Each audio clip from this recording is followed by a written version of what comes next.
Welcome, everyone, to the Four Post Massacre Podcast. I am, of course, your host. You can simply call me Zaya. With me is probably the most whiniest person I have ever met in my entire life, who happens to be my colorful co-host. What is it? Well, everyone, it's first off, you have no room to talk after what you made me sit through. I've heard for the past 2 hours, I've heard nothing but you fucking whine and complain about how you had to watch a fucking certain show. Yeah, well, that certain show was bad, but anyway, it's your boy, Orange Castleweed. Alright. That's the best one you've done in a while. Who's a champion? What? Never mind. Start the show. And with us tonight is a person who's been on the podcast before, now making his return for a second time.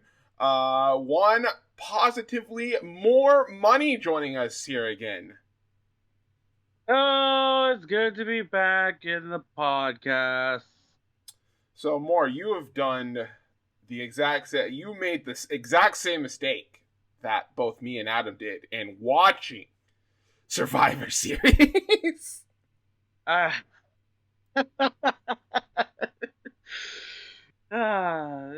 hate you.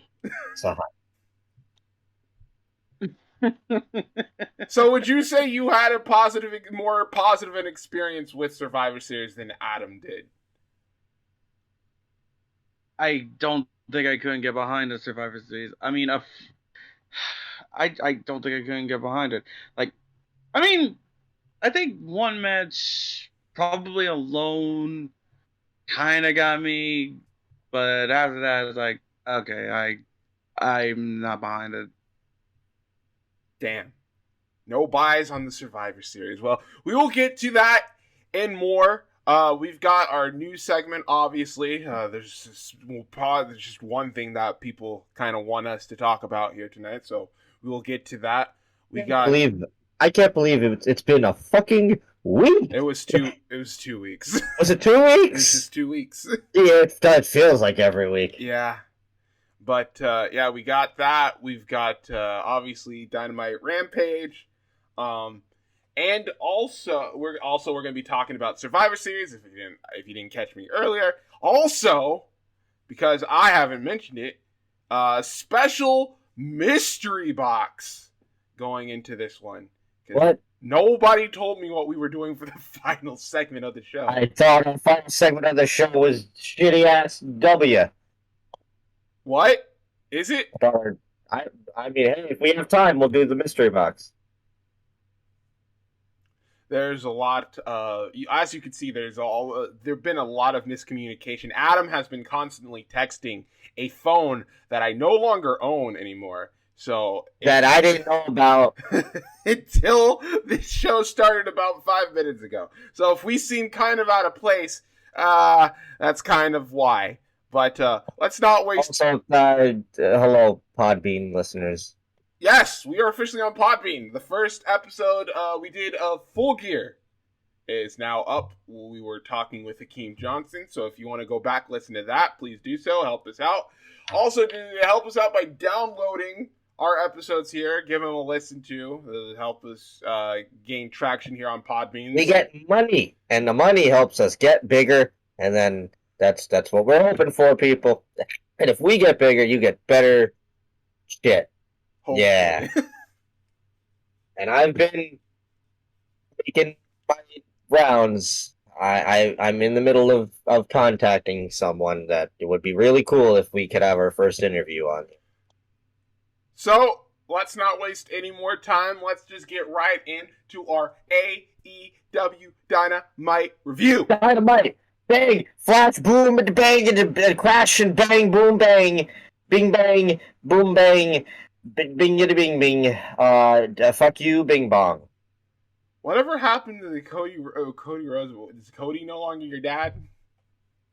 Well, the show's not on the TV anymore. Can't really plug roads to the top, and people don't like Cody now for some reason. You can still plug Cody, or we're gonna have to, considering what. Oh, I mean, I get to talk about Cody, so yeah. But we'll save that until later. We start off the show with a cold open of the Elite.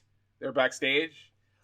Kenny said that the Elite lost at Full Gear.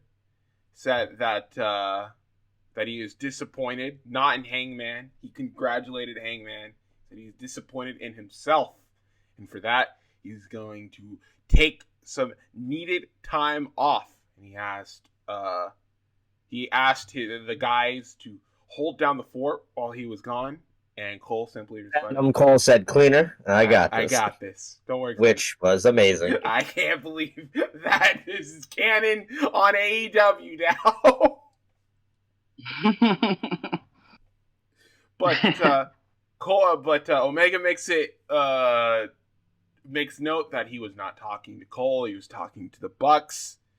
But yeah, Omega going off. Obviously, this was all just things played up because Omega needed actual surgery for a ton of underlying issues he's been having throughout his first signing to AEW. So he's finally getting some time to get those surgeries done and take some time off. It should also be noted that because of said injuries, he had to relinquish the AAA championship as of today of this recording. So his match with Vikingo is officially off, and I guess we'll get something for AAA regarding that Triple Mania show sometime soon. Hopefully in the next few days.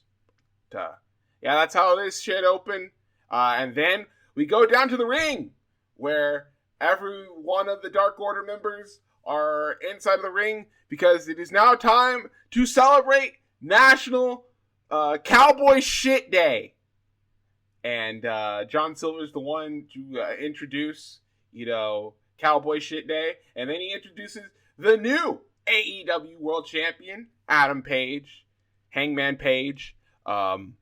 He comes out. He's got a Virginia is for Lovers t-shirt.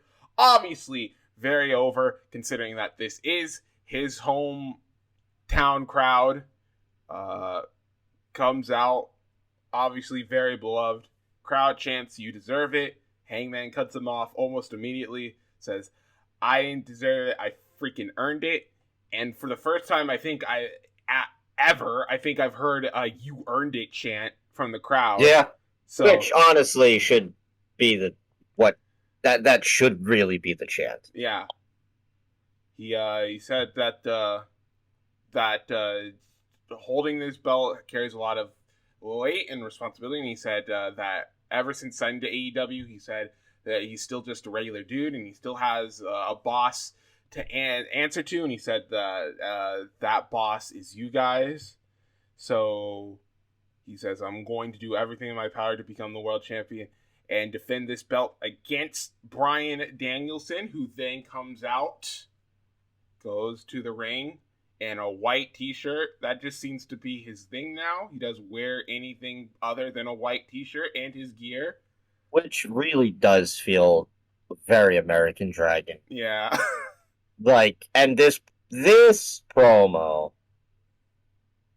talk about it first before we go into opinions. Danielson pretty much comes out. He shakes Hangman's hand. Pretty much says congratulations. Although he's upset. He's a little disappointed that it is not Kenny Omega standing in front of him right now, so he could fight him for the world championship. And that was the first sign of things starting to go awry. The second sign was immediately afterwards when Hangman said, "No, you're right. It's not Omega. It's me, because I beat him at Full Gear, and I also beat him in less than 30 minutes." So and that got a good reaction from the crowd. Danielson said, "I'm not out here, to start something." Although, if we're being honest, he says he comes out here, he's wrestling every single week. He's not taking any time off. He's not like Hangman coming out in his jeans and his shirts saying he's like flapping his gums, you know. He and then goes on for one of the biggest lines of the night. He said, "Hell, when I won the world championship at WrestleMania, I wrestled the very next night, and the crowd went nuclear." I can't believe I heard WrestleMania just nonchalantly, just tossed out there in the open. Not this ain't like any like an Impact. I always go back to an El Patron pay-per-view where it's like blatantly WWE and all this jazz. It was just, yeah, when I won at WrestleMania, and then the next night I'm like, hold on, did you just say WrestleMania? Oh, trust me, the crowd caught it because they were booing him immediately. As soon as he said that, it was like, boo, and then Danielson takes immediate control of it. He's like, of course, Virginia boos for hard work. And then Hangman says, like, look, if you want to go, if you want to fight, we can do it right now. And Danielson's like, he asks the crowd, it's like, is that what you guys want? And he's like, well, normally I'd be willing to do that, but ever since I got here, all I've had to hear is how Hangman has these list of excuses on why he can't get the job done. And I see you out here in your jeans and your shirt, and you're obviously not ready for a fight, and I don't want any excuses for when I beat you, which, again, the crowd boos.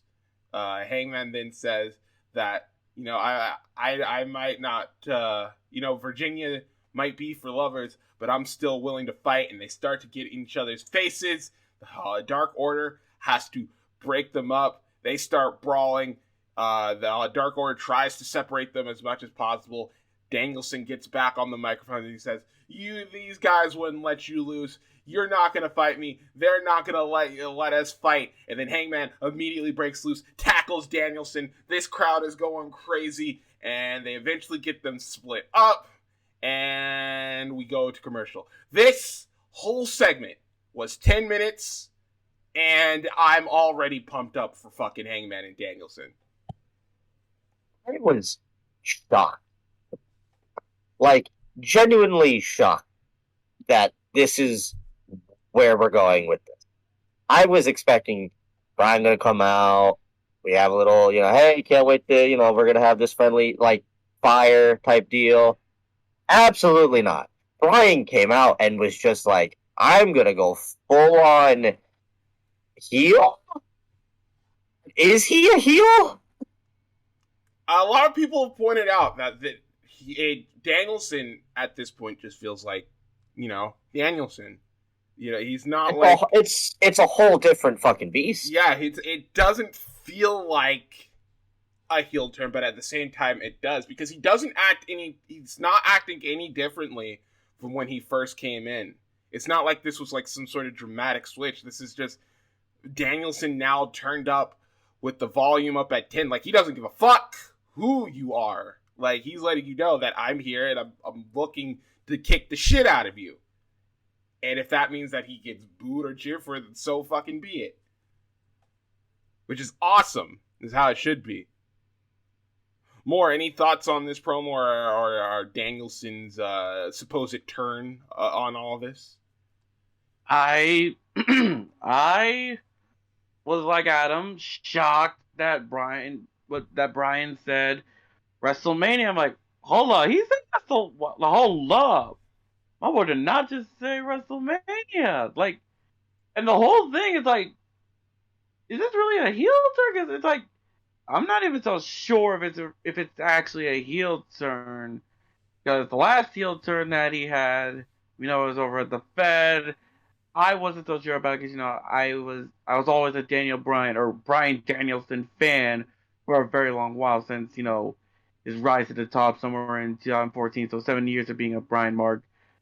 But I don't know. I was shocked, and I guess it got me invested on how this would turn up. Yeah, absolutely. And I think it only got better because after this, we go right into Brian Danielson versus Evil.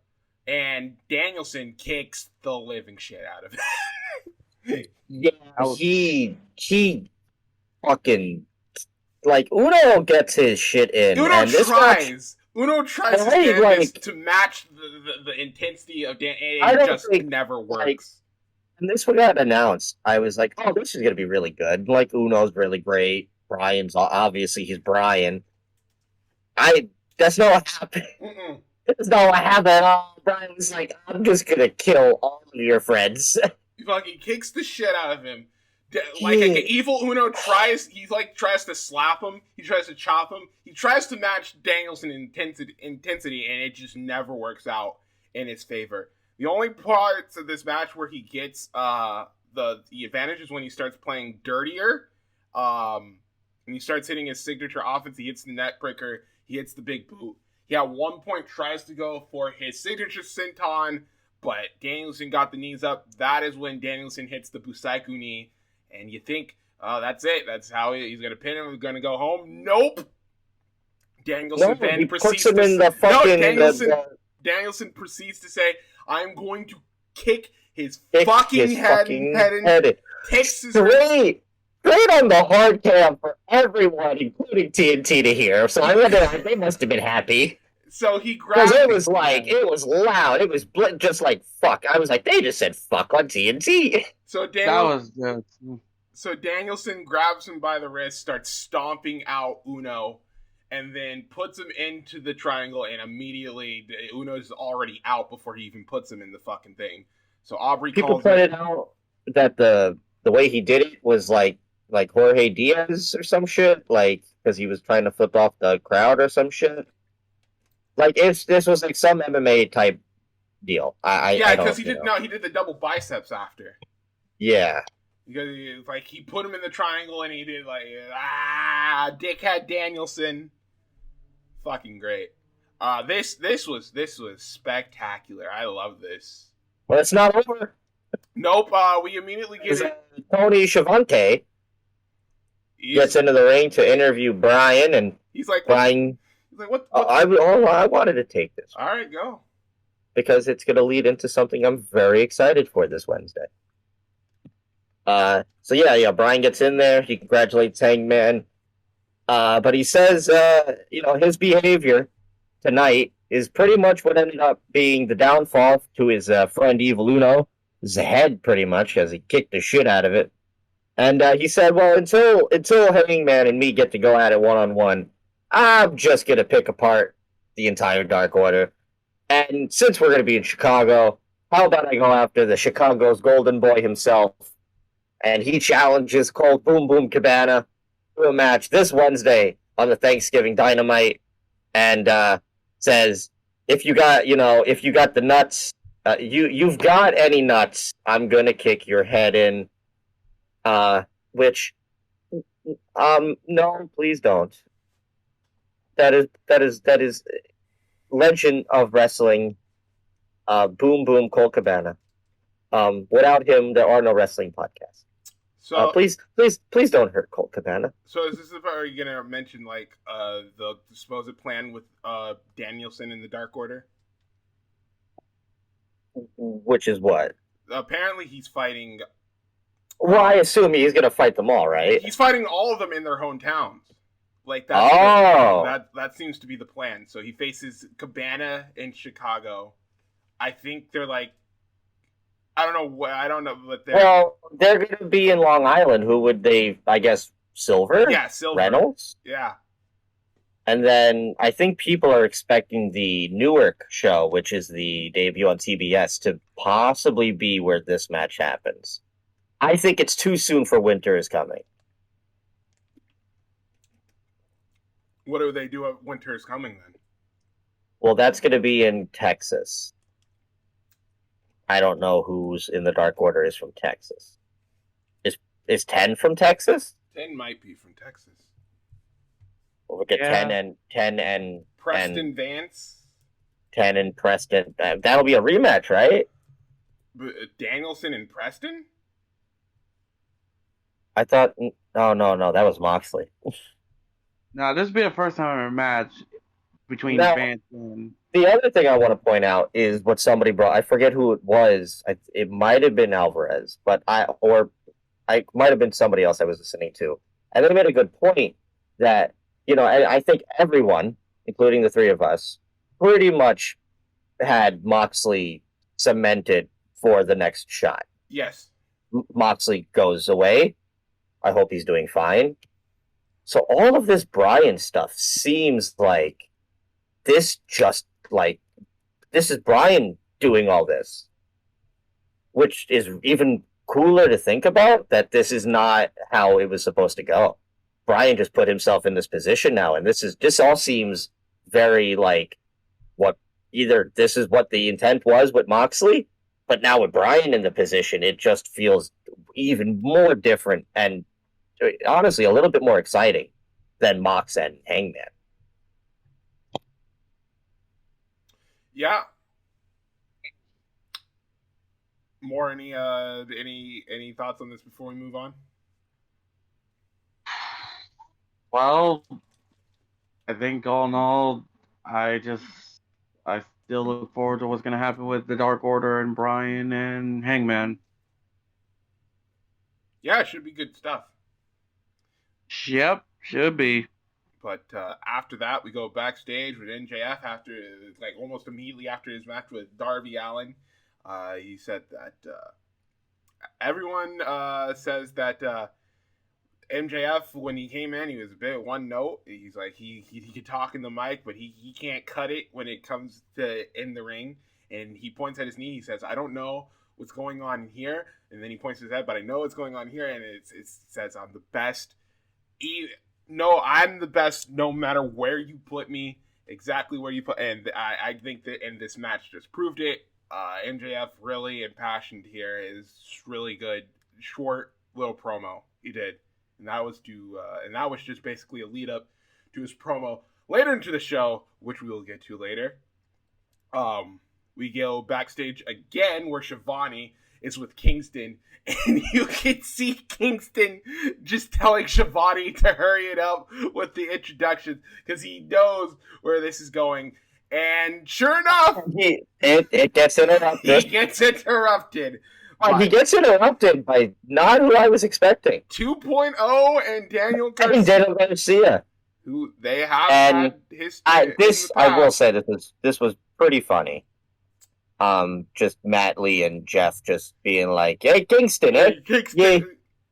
Yeah. They give him shit about the whole CM Punk thing, saying Garcia. Eddie just shuts them down. Yeah, he said, "Fucking," he called him the blockhead.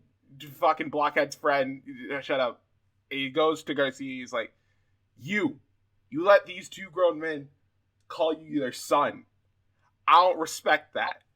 And he's like, I know where you like, so you know what we gotta do. There's basically no words here. There's just two big bad New York dudes just getting in each other's faces.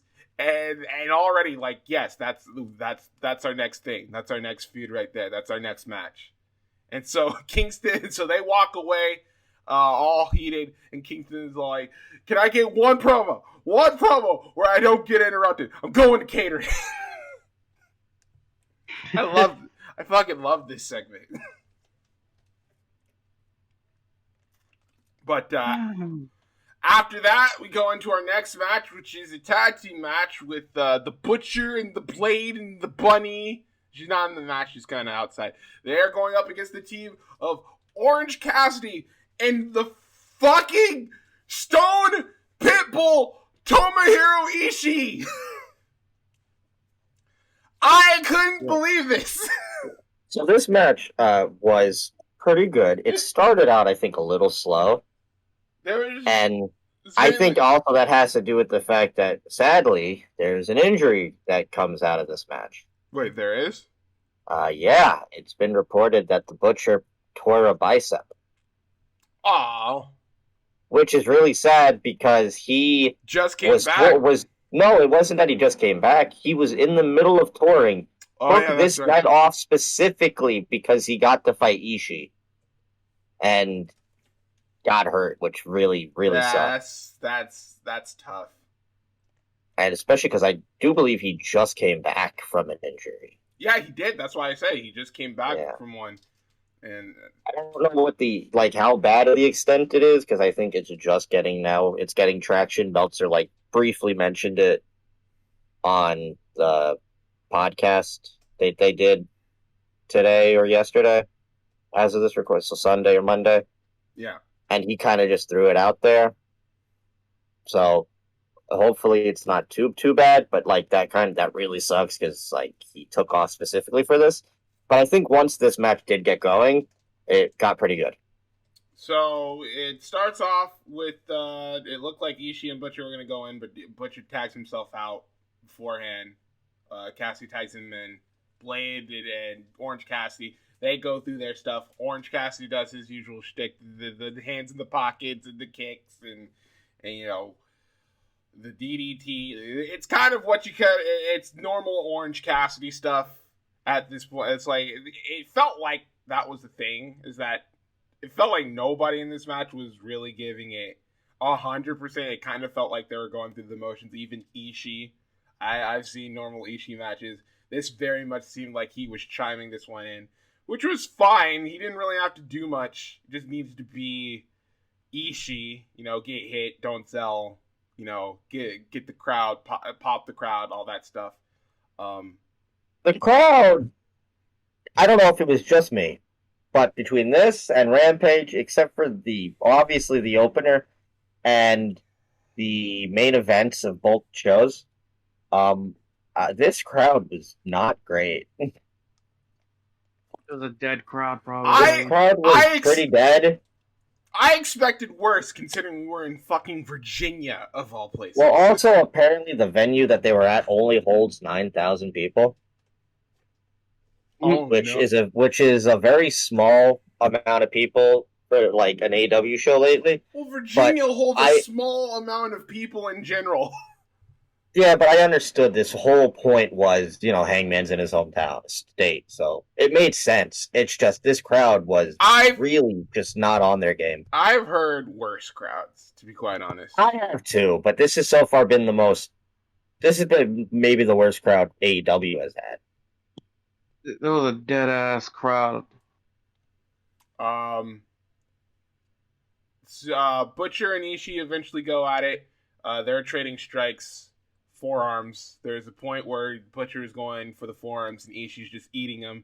He starts no-selling. He's just going after Butcher now. He hits him with a mega forearm, sends him spiraling into the corner, hits him with a top rope superplex for a great pop there. Cassidy gets a DDT on the Blade, goes for the orange punch, but Butcher breaks it up.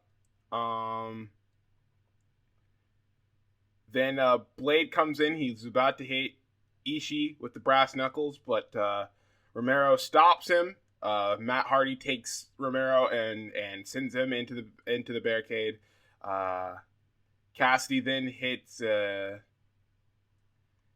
think he hits a crossbody on Blade. Yeah, he does, yeah. Hits a crossbody on, and then Ishii comes in, hits the Brain Buster on the Blade for the victory and the win. So where do we go from here? I don't fucking know. I thought the Lumberjack match was going to be the end. Until they introduced chaos into this whole thing. And then this match happened. And I'm like, all right, maybe this is the end. And clearly, it's nope. I'm sorry. I'm kind of really over all cool. Yeah, I mean, EC being there was sick, but that doesn't take away the fact that this feud is not over yet. Still gotta deal with another Cassidy and Hardy match at the later date. Where does this go? I don't know. Well, are we going to get? I mean, is this going to lead to the eventual Matt Hardy is going to be bald? Are we going to get another hair versus hair match? This needs to start. This needs to be ending soon. I'd say winter is coming, even though that's still far away. But come on now. Some people are speculating that this might be a Matt Hardy versus Okada match, which I hate. Oh, you don't like the Rainmaker? I love Okada. I am not having Okada's first match in AEW be against Matt freaking Hardy. Big money Matt, bro. I mean, Sahaya. if Okada did have his first match in AEW, who would it be against, really? Anybody that's not Matt Hardy. But the Rainmaker versus Big Money. The money for money feud. Hey, they both like to make it rain.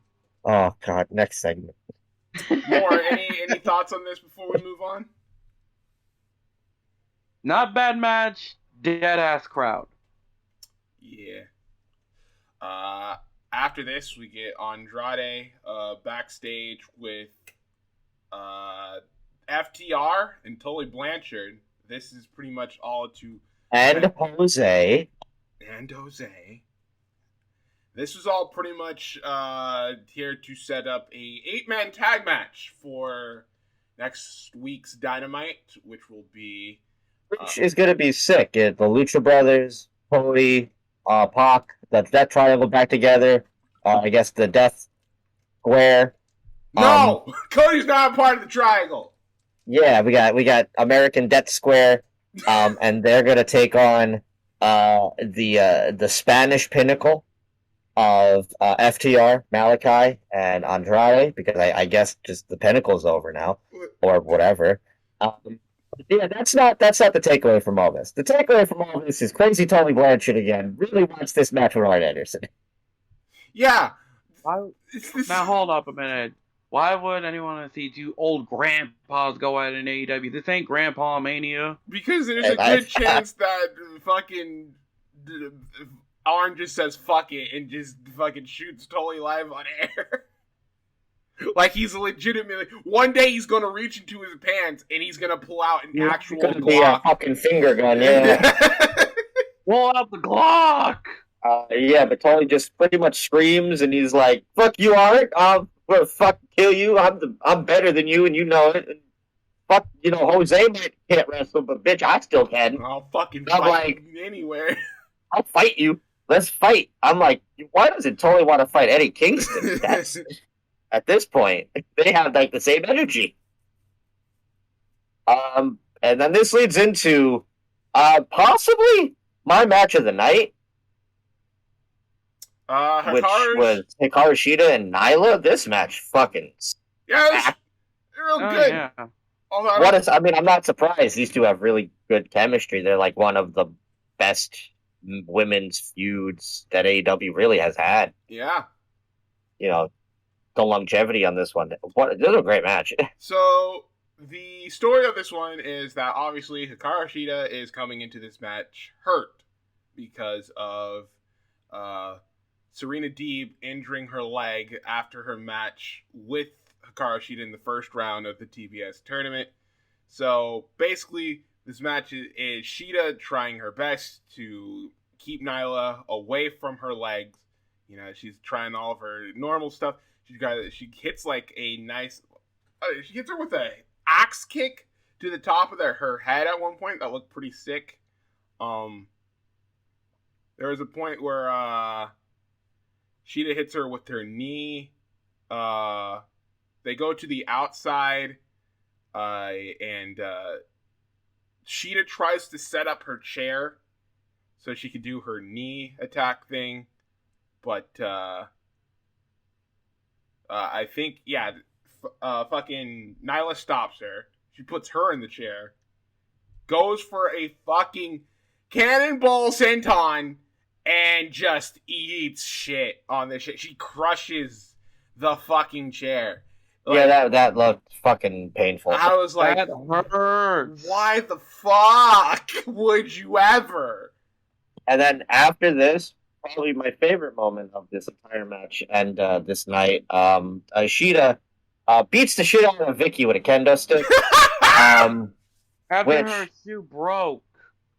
Yeah, after her legitimate heel broke. Vicky is trying to run in heels, and that heel just fucking splits. And Vicky takes a bump, and then takes a shit ton of fucking kendo sticks, and I'm all for it. I literally laughed my ass off when that heel just broke. And this leads to then Sheeta noticing something. And who is that she notices? Well, it's not just Serena Deeb's watching the match. Yeah, Serena Deeb's watching the match, and that's when we go to commercial, or they're in picture-in-picture. Then we come back from picture-in-picture. Sheeta's getting back, trying to get back in the ring. But who should come out of nowhere but fucking Serena Deeb with the chop block! Take it out of her leg! And she didn't go for the pin. She wasn't a part of the match, Adam. But she hit the chop block. But it's not, no one would have won there. Chop block, go for the pin. So when we start getting money enough to make merchandise,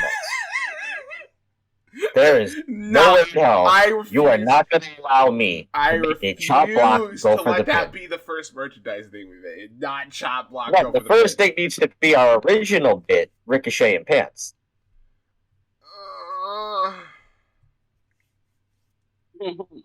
So, she gets the chop block.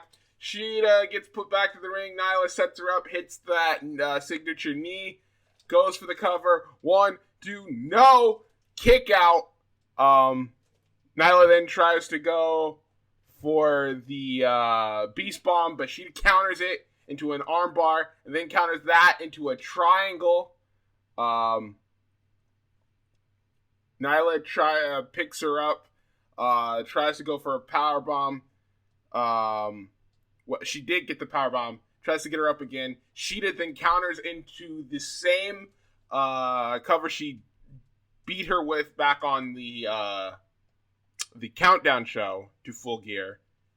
But she was unable to get it this time. Tries to go for the katana, but Nyla blocks that, puts her into the stretch muffler for the win. Sheeta has nowhere to go. She has to tap out, and Nyla moves on to the next round.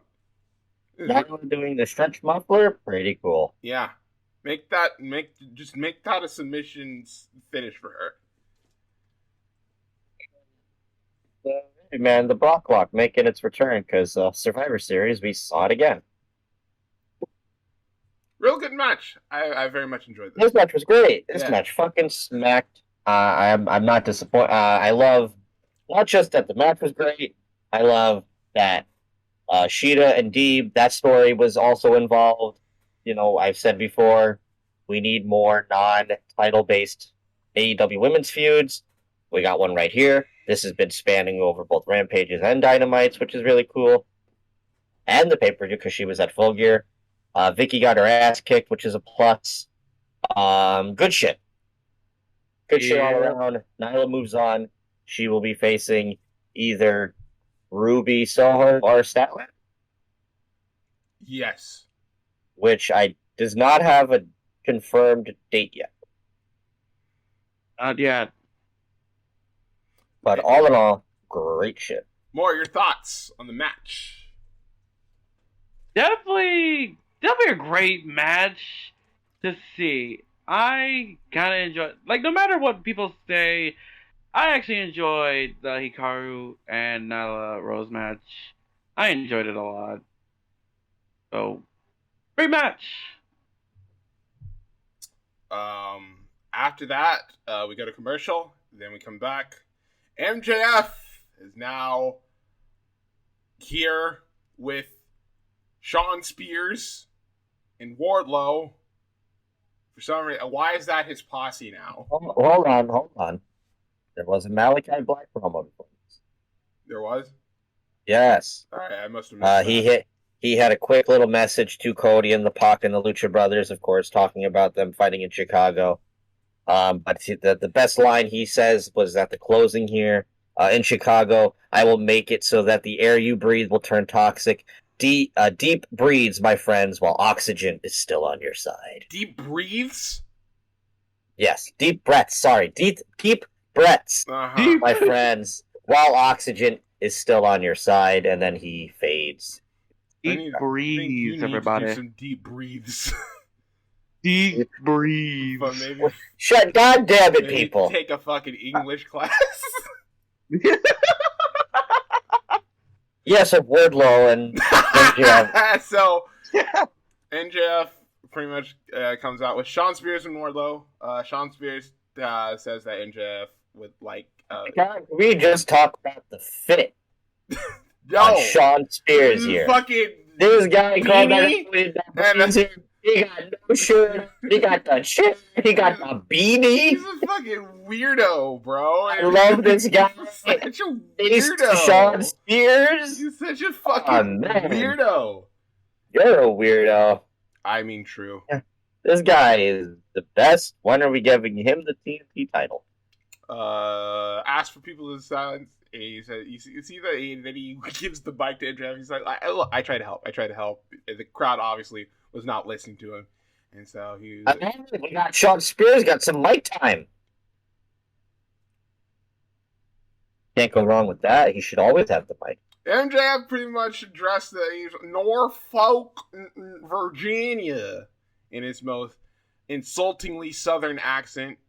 Says he is the most complete wrestler on the planet, saying he's going to cause bidding wars for him in 2024 because he is that damn guy. He said he's the past, present, and the future of wrestling, and he says that he would go and he would take Adam Page and he would take a big cowboy shit in the middle of this ring, but the rankings don't allow him to.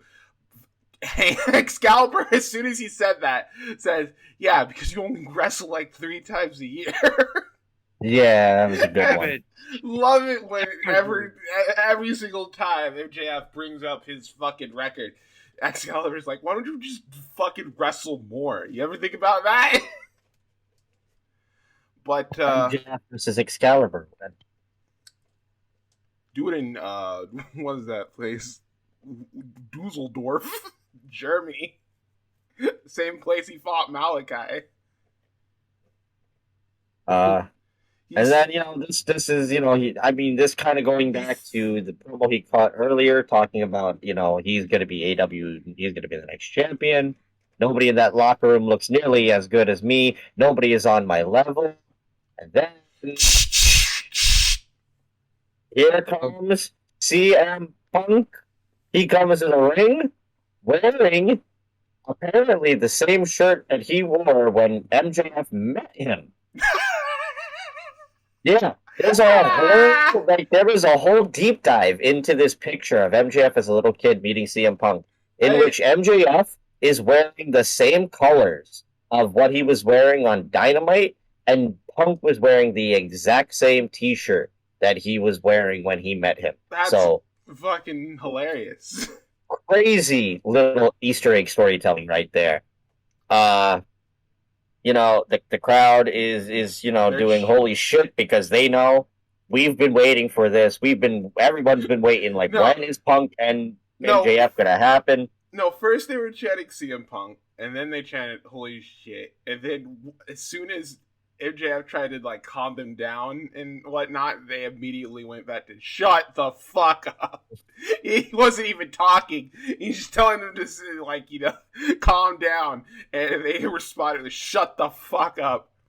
And so and MJF just sticks out his hand and says, "Hi, I'm Maxwell," and Punk goes, and leaves. Fuck that guy, I'm leaving. Oh shit, I'm out. He's like, "Yeah, sure."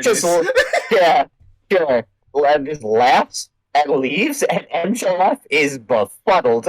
He's like, "Did that son of a bitch just stand me up?" He's like, "I know he did not just do that to me. He did not only interrupt my promo time, but just fucking leaves after I offer him a handshake. This man is a dead man." And Excalibur saying pretty poignant that CM Punk knows how to push MJF's buttons, and while it's a slow build, we're off to the races. I can't wait for this. I can't wait for the actual promo off. If we thought Punk and Eddie was great, this could be even better. Oh yeah, without a Punk is gonna fucking rip him. So that was really cool. Good shit. As we Oh, well, I guess more. Any thoughts on this before we move on?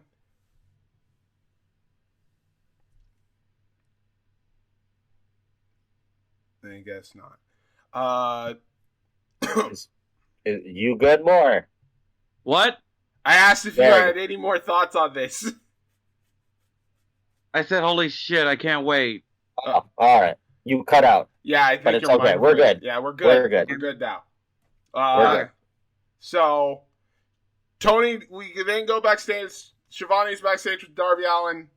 Says, obviously, he's a bit broken up about what happened at Full Gear, but MJF did not break him mentally. You know, he's still here. He still wants to challenge the biggest and the baddest AEW have to offer. And then who should fucking show up than the actual biggest and the baddest?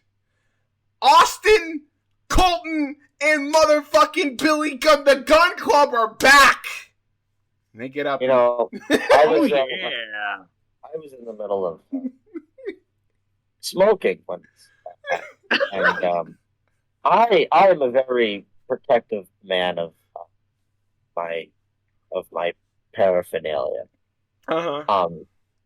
And then these three showed up, and I couldn't have thrown my goddamn paraphernalia on. I couldn't have thrown my blunt more on the goddamn table and just walked out of my room than this. I can't believe it. I told you it was going to come back around. It's Billy Gunn and the fucking ass children. Billy Ass and the Ass Boys, as one Danhausen would put it. Well, I love Danhausen, so. So Billy pretty much comes up. This basically all this leads to a challenge to Darby Allin from Billy Gunn. Darby has the exact same reaction that I do. I guess. Just like, fuck it. Fuck these guys. Fuck it. Let's go. All right. Cool. Whatever. So bye. On Rampage, it will be Billy Gunn challenging Darby Allin in a singles match. Oh, I have so much to say about that.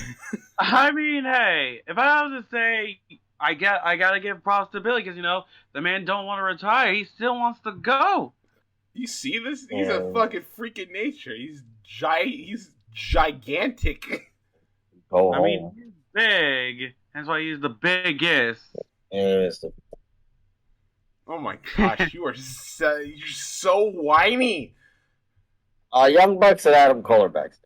Yeah. And this is just another, hey, you know, Full Gear, my boys Matt and Nick, you know, they're not cleared because this fucking Jungle Man all of a sudden wants to hurt my friends. Trying to fuck that shit. Kill my friends here. You want to kill my friends? Well, how about I bring one of my other closest friends and Bobby Fish, and we'll see Luchasaurus and Jungle Boy at Rampage.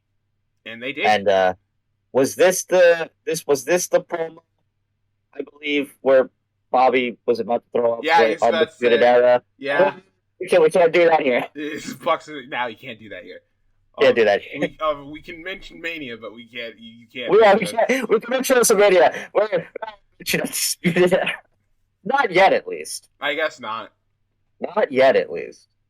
Until the remaining puzzle piece, you know, shows up next month, hopefully. After this, though, we go right into our next match of the night, tag team match: Lio Rush and Dante Martin versus The Acclaim. That's pretty good too. The Acclaim came out. Wow, I have not seen a Max Caster rap that a crowd did not have a single reaction to than this one. He said something about Pete Davidson and called both Dante and Leo virgins, and that was the extent of it. The crowd didn't even Max when it happened, and Bowens were like, all right, nothing, all right. So yeah, they get immediately bum rushed by Leo and Martin. Yeah, this is just pretty high octane stuff. Fucking Rush and there's a crisscross that is just. I couldn't even call it even if I wrote it down. They were it's just Dante and Leo just bouncing off the ropes like ping balls, and just the Acclaim being like, what the fuck is going on? I'm gonna get motion sickness, and I'm just standing here. I'm not even moving. They're just so fast, and so, especially, both of them are just so fucking good. I hope that when Darius returns, it's just a trio with these three, and they go for the fucking trios belts when they get brought up. But there's a cool moment where the Acclaim were getting the heat on fucking Dante, and then Dante, like, he backs both of them up, and both of them are, like, on their hands and knees, and Dante gets a sick hot tag by jumping over both of their backs and getting the tag to Leo. That was pretty cool. Leo Rush goes fucking crazy on the Acclaimed. There's a bit of a back and forth sequence between all the Acclaimed and Leo and Dante. The finish comes where Dante gets into the ring, hits his double jump triangle moonsault. Leo Rush then hits the final hour, I think he calls it. Yeah, final hour. The frog splash. Yeah, gets the victory. 1, 2, 3, and Leo Rush and Dante are victorious. But after that, we get Team Taz. I'm still not used to the Team Taz theme. No. It happens, and I still am like, who is this? Team Taz. It isn't until they say their name. They've done 2 shows now. The New York show and the PA show where Taz came out to War Machine. Why can't we just have that be the damn Team Taz team? You already paid to have that song twice. Just do it. Tony, you have the money. So Taz comes out. He gives Leo condolences because of obviously what had happened last week. But he said a lot of people are upset with us because of what we tried to do. We tried to offer Dante Martin a contract to Team Taz, and a lot of people are upset with that. But Leo, I would think you of all people would understand that, considering that we're all businessmen. I'm a businessman. You know, the Hobbs is a businessman. Ricky Starks is a businessman. I don't know what the fuck Hook does, but I'm pretty sure it's business. Thinking, when the fuck are we gonna see Hook in a damn ring? I think, well, you know, with this promo, and now that I'm thinking, this might be the time. Maybe. I mean, if to those who are aware, I mean, Hook and Dante are very close outside of the ring, and I do believe Dante has been training with Hook. I mean, I think they're the same age too, so like makes sense. But like they've been seen countless times together in like Ethan Page's like toy vlogs and stuff. So then you have Powerhouse and you have Leo, even though I think that's just a cool idea in its own right, of just Powerhouse and tossing Leo around. I think if you were going to finally pull the trigger on a Hook's first match, this could be the perfect tag team match to do it. So, yeah, Ricky then gets on the mic. He uses Will Hobbs as an example of its success in Team Taz, and not that piece of shit, Brian Cage, obviously. Fuck Cage. He says, you take a look at it, you can either joining up with Team Taz or not will turn your career either into a legendary one or a mediocre one. And so now Dante has to make a choice. What does he choose? Does he continue with Leo or does he go with Team Taz? Well, I guess we'll find out later. But after this, Christian Cage, Jungle Boy, and Luchasaurus have a promo. Jungle Boy took off his facial hair, and I'm upset. I'm upset. Jungle Man. He said he might not have the scruff anymore up here, but he still has his heart right here, and pretty much accepts the challenge for Rampage. So it'll be Luchasaurus and Jungle Boy taking on Adam Cole and Bobby Fish. But I guess I will run down Dynamite. Yeah. Or do you want me to? No, do that after Rampage. Yeah, because we got a match announced on that show. Yeah. After it's main event time then. Sammy Guevara versus Jay Lethal, and to nobody's surprise, this is actually pretty great. These two were Tony Nese. Why? Tony Elite. Why? Tony Elite.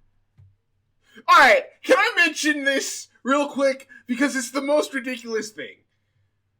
So we have... Don't put him on blast. So, no, I have to.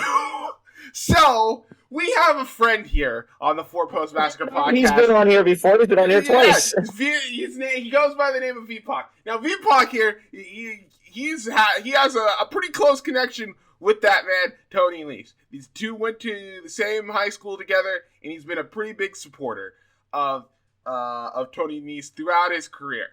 So, this man has gone on to make a bet saying that Tony Nese is going to be the person to beat Sammy Guevara for the TNT Championship.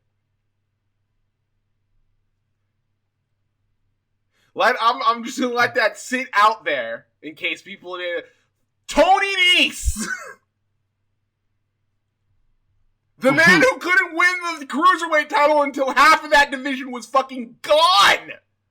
Well, he did have a match on Dark Elevation this week. So yeah, if anybody wants to, possibly tell VPOC why his faith is misguided, he has a Discord and he has a Facebook.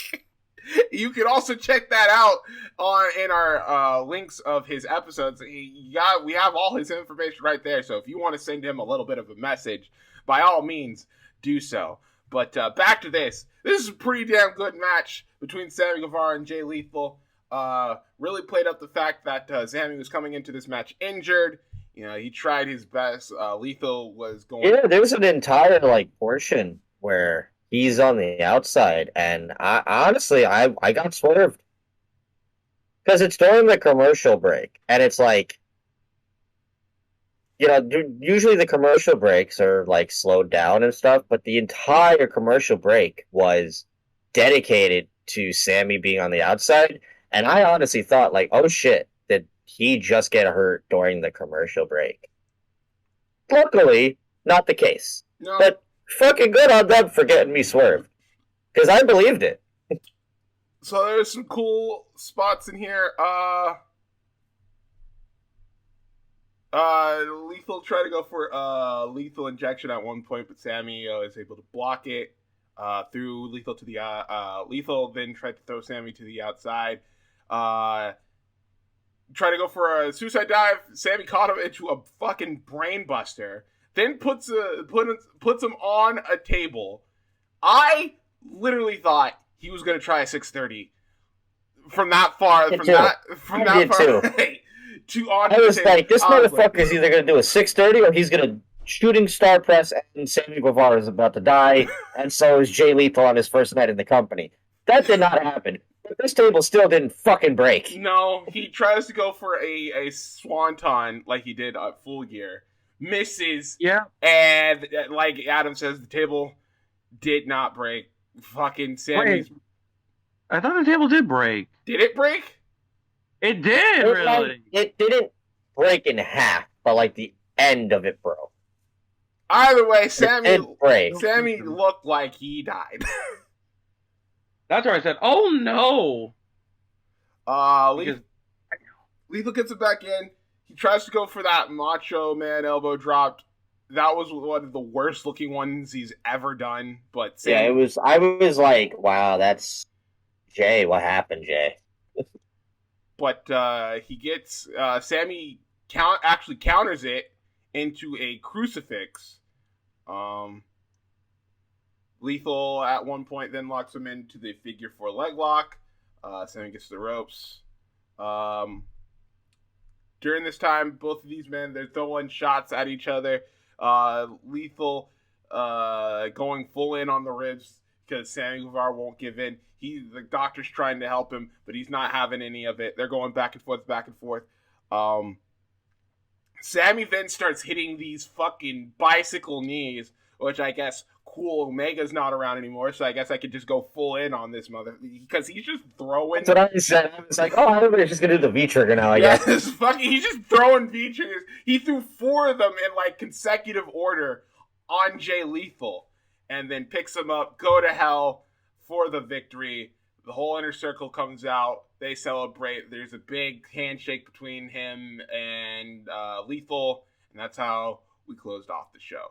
No, I don't. We're about to get into the news, so no, we're not. We're about to get into Rampage. So I don't know if you want me to bring up something, but I had this idea that might be happening. What's that? Well, if you heard, there was a certain tag team backstage at Dynamite this week the Briscoes! who have had talks with Tony Khan, and from all accounts, it seems like they have been signed. But they're not going to debut until after Final Battle, per obligation of the Briscoes wanting to, still be there to support the fucking only Fed that's been their home forever. If the Briscoes and Lethal have signed to AEW because of this whole ROH thing, I don't. That's not good. That is not good for Ring of Honor. If the Briscoes signed, AEW might literally have the greatest tag team division of all time. As well, with fucking Kyle coming in soon, we're gonna get fucking Red Dragon in about a month. My theory actually Your Austin was theory. Yes, my Austin. No, it's not just a theory; it's a game theory. What if there's a possibility of an ROH invasion angle with the Inner Circle? That'd be pretty cool. I think like Lethal, the Briscoes, and who knows who else? Could be even people that are still in the company as it is now.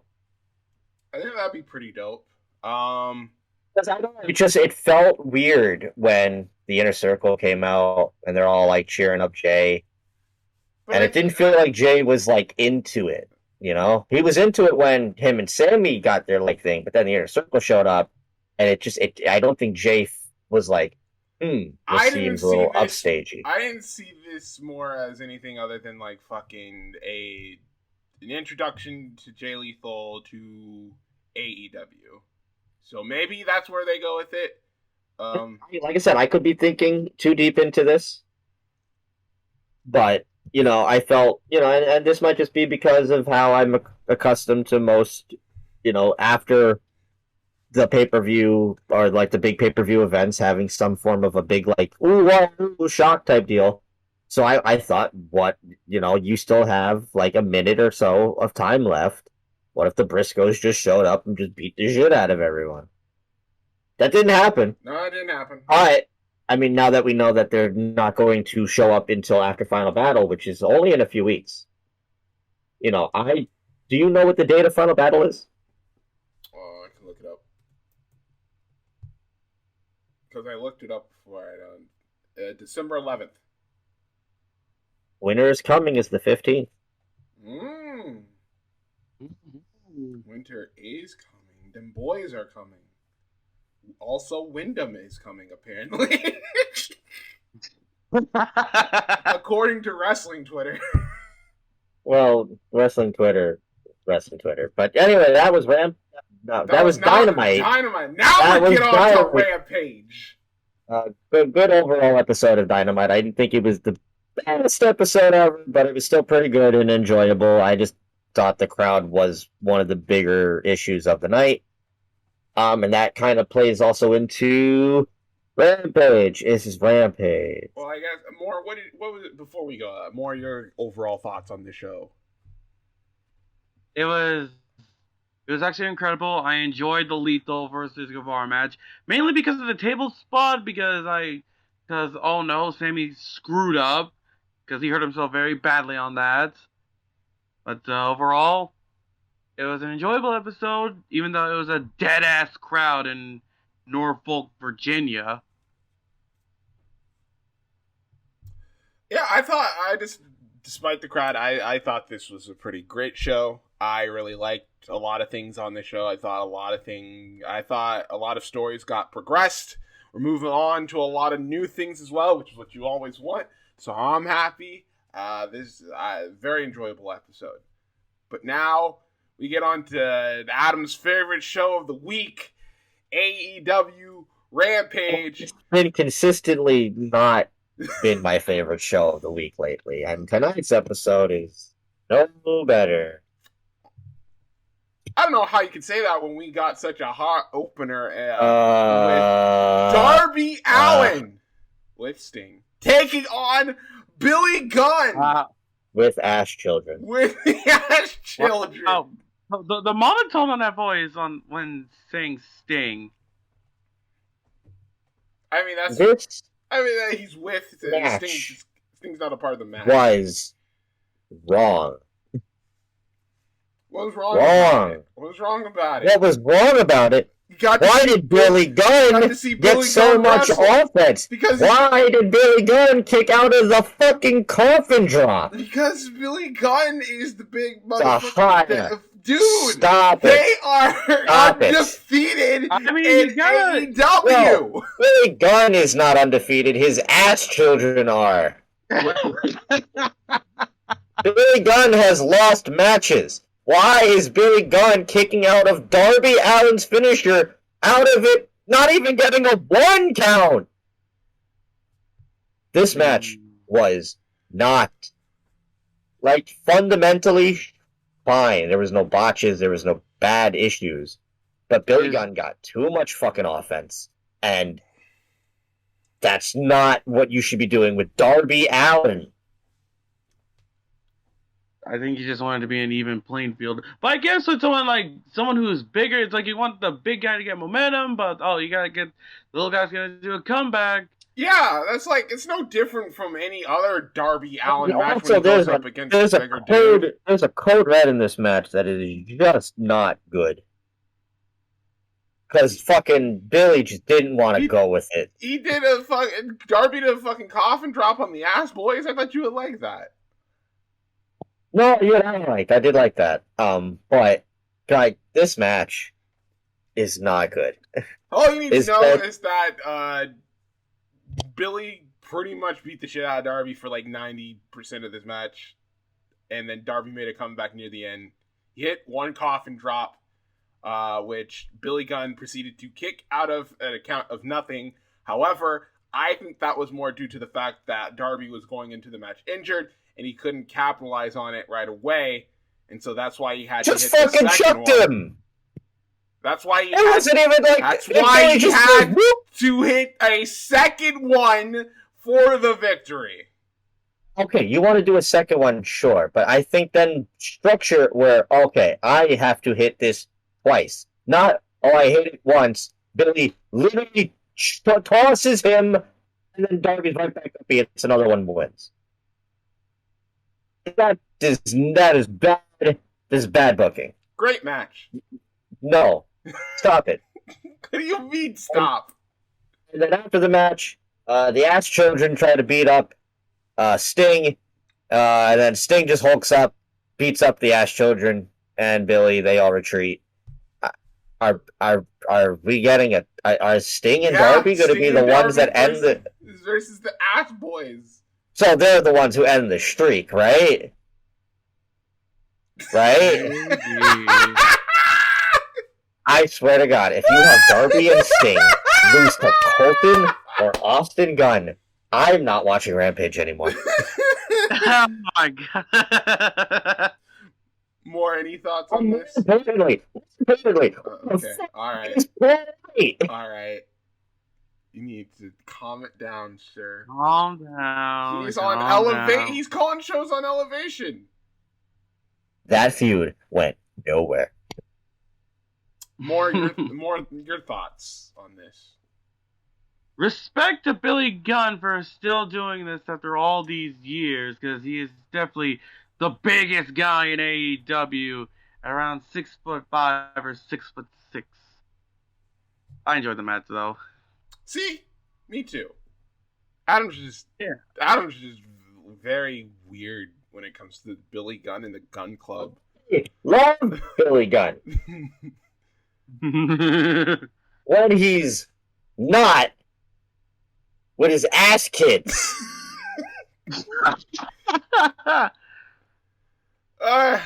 Okay, so after that, we get Shivani backstage with QT Marshall.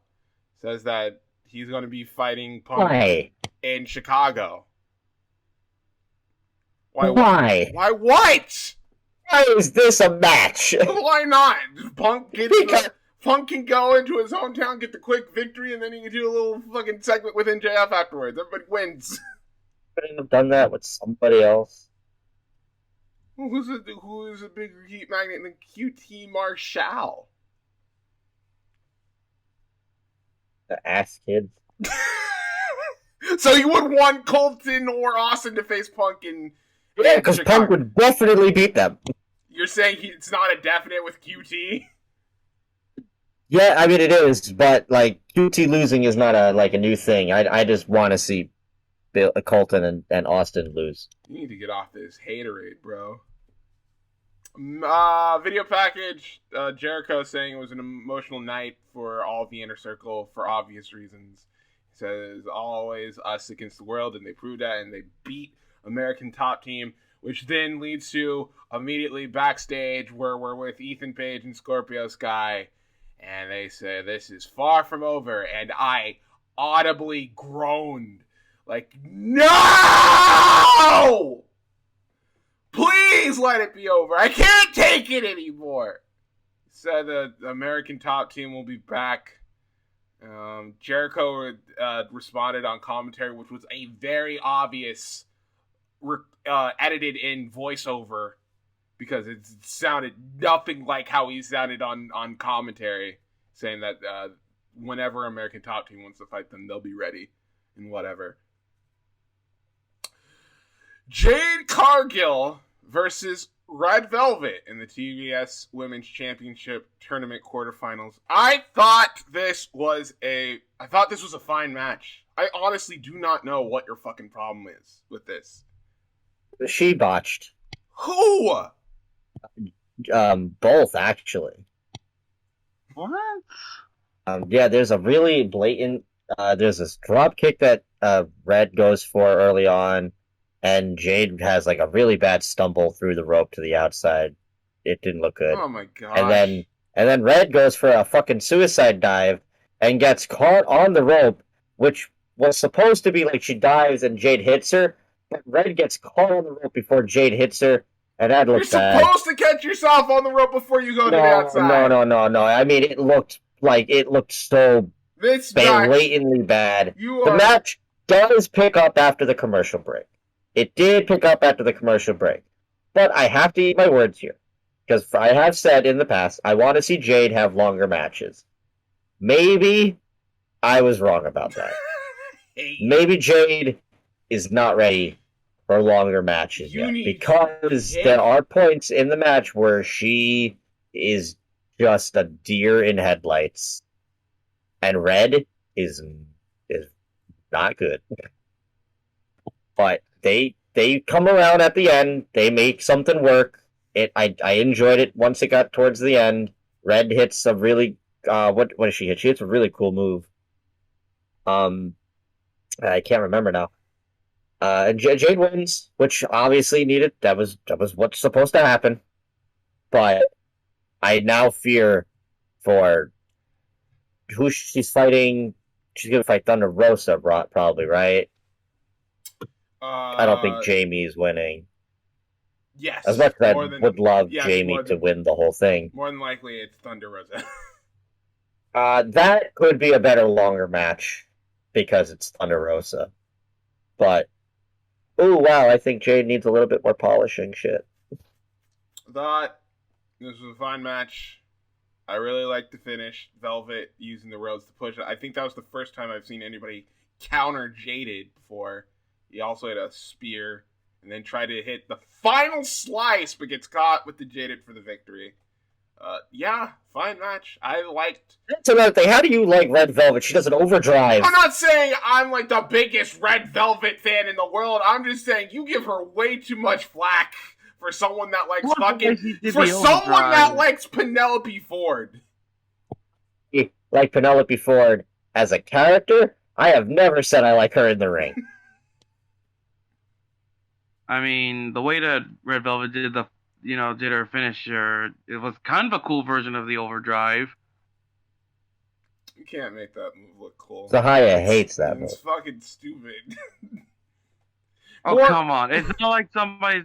I mean, like, the way she does it, it's cool, but it's not like the regular version Sure, of you can make it look as cool as you want. That doesn't... The fact of the matter is that you are giving yourself a bump on your leg while the other person is taking a bump on the back of your knee. Like, how does that work? I don't know. More general thoughts on this. My thoughts is that I enjoyed this match. It was cool. It was just cool. I enjoyed the match. After this, we get Thunder Rosa backstage, pretty much just hyping up her match with Jamie Hayter and Dynamite. I'm pretty sure she cursed her out in Spanish by the end of it. Yeah, she did. I didn't understand what the hell it was. Well, I only said it because the fight is shit bleeped out near the end there. So I'm guessing she said some not very nice words to her. So now is the part of now is the time where you can run down both cards of Dynamite and Rampage, Adam. Well, Rampage, we only have one match confirmed as of right now. And that, of course, will be on the Black Friday edition. It'll be Daniel Garcia and Eddie Kingston will be going at it. I'm going to probably assume that's where we're also going to get Chris and Ruby, maybe. Because as we know, on Dynamite, we'll have Jamie and Thunder Rosa, which would only then leave the last quarterfinal match. We're also going to have Daniel Bryan and Cole Cabana. I'm very excited for that. What'd you fucking say? Bryan Danielson. Yeah, that's it. Listen, that name is just so, like, close. Like, it's going to be hard when Kevin leaves to not say Owens, because it's like the names are not that far apart. Yeah, so Bryan Danielson and Cole Cabana are going to go at it. I'm very much looking forward to that. Even though I hope it's a little bit more competitive than when Bryan killed Evil Uno, but maybe it's not going to be, and I'm going to cry. We're getting CM Punk and QT because I guess Chicago. They need a filler match. That presumably will be the main event of the evening, a huge 8-man tag team match as the American Death Square of Cody Rhodes and Pac and the Lucha Brothers will take on Spanish Pinnacle of FTR, Andrade, and Malachi Black. And I think that's all we have right now. Yep. But, before fucking Wednesday shows up, like 3 other things will get announced. You're damn right.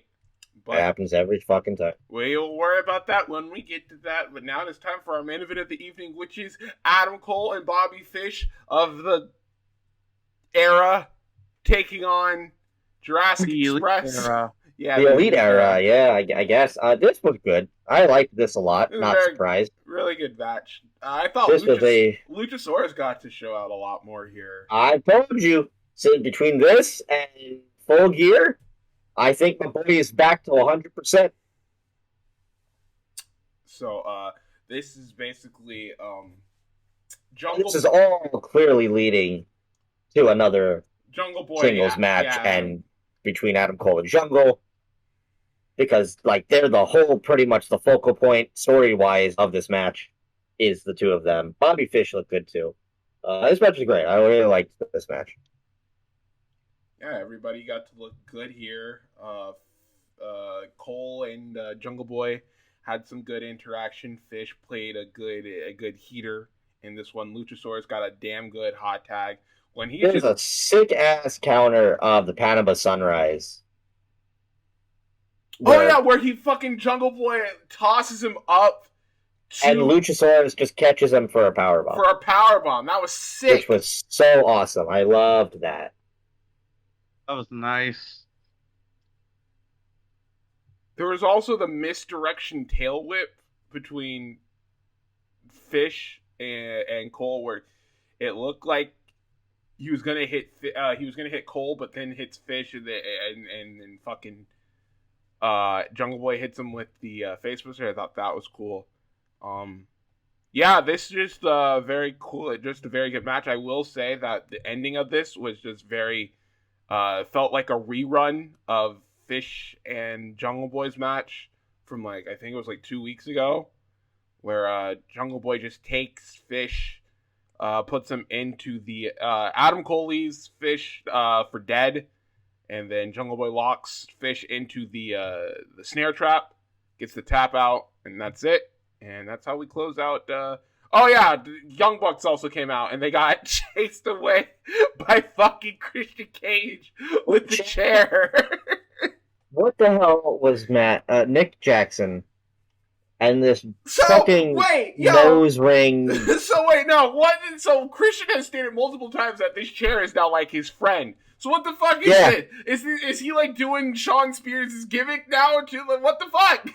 Well, I mean, if we're gonna hey man, Canadians, chairs, man, hey. We need to talk to CJ about this, because this is some bullshit.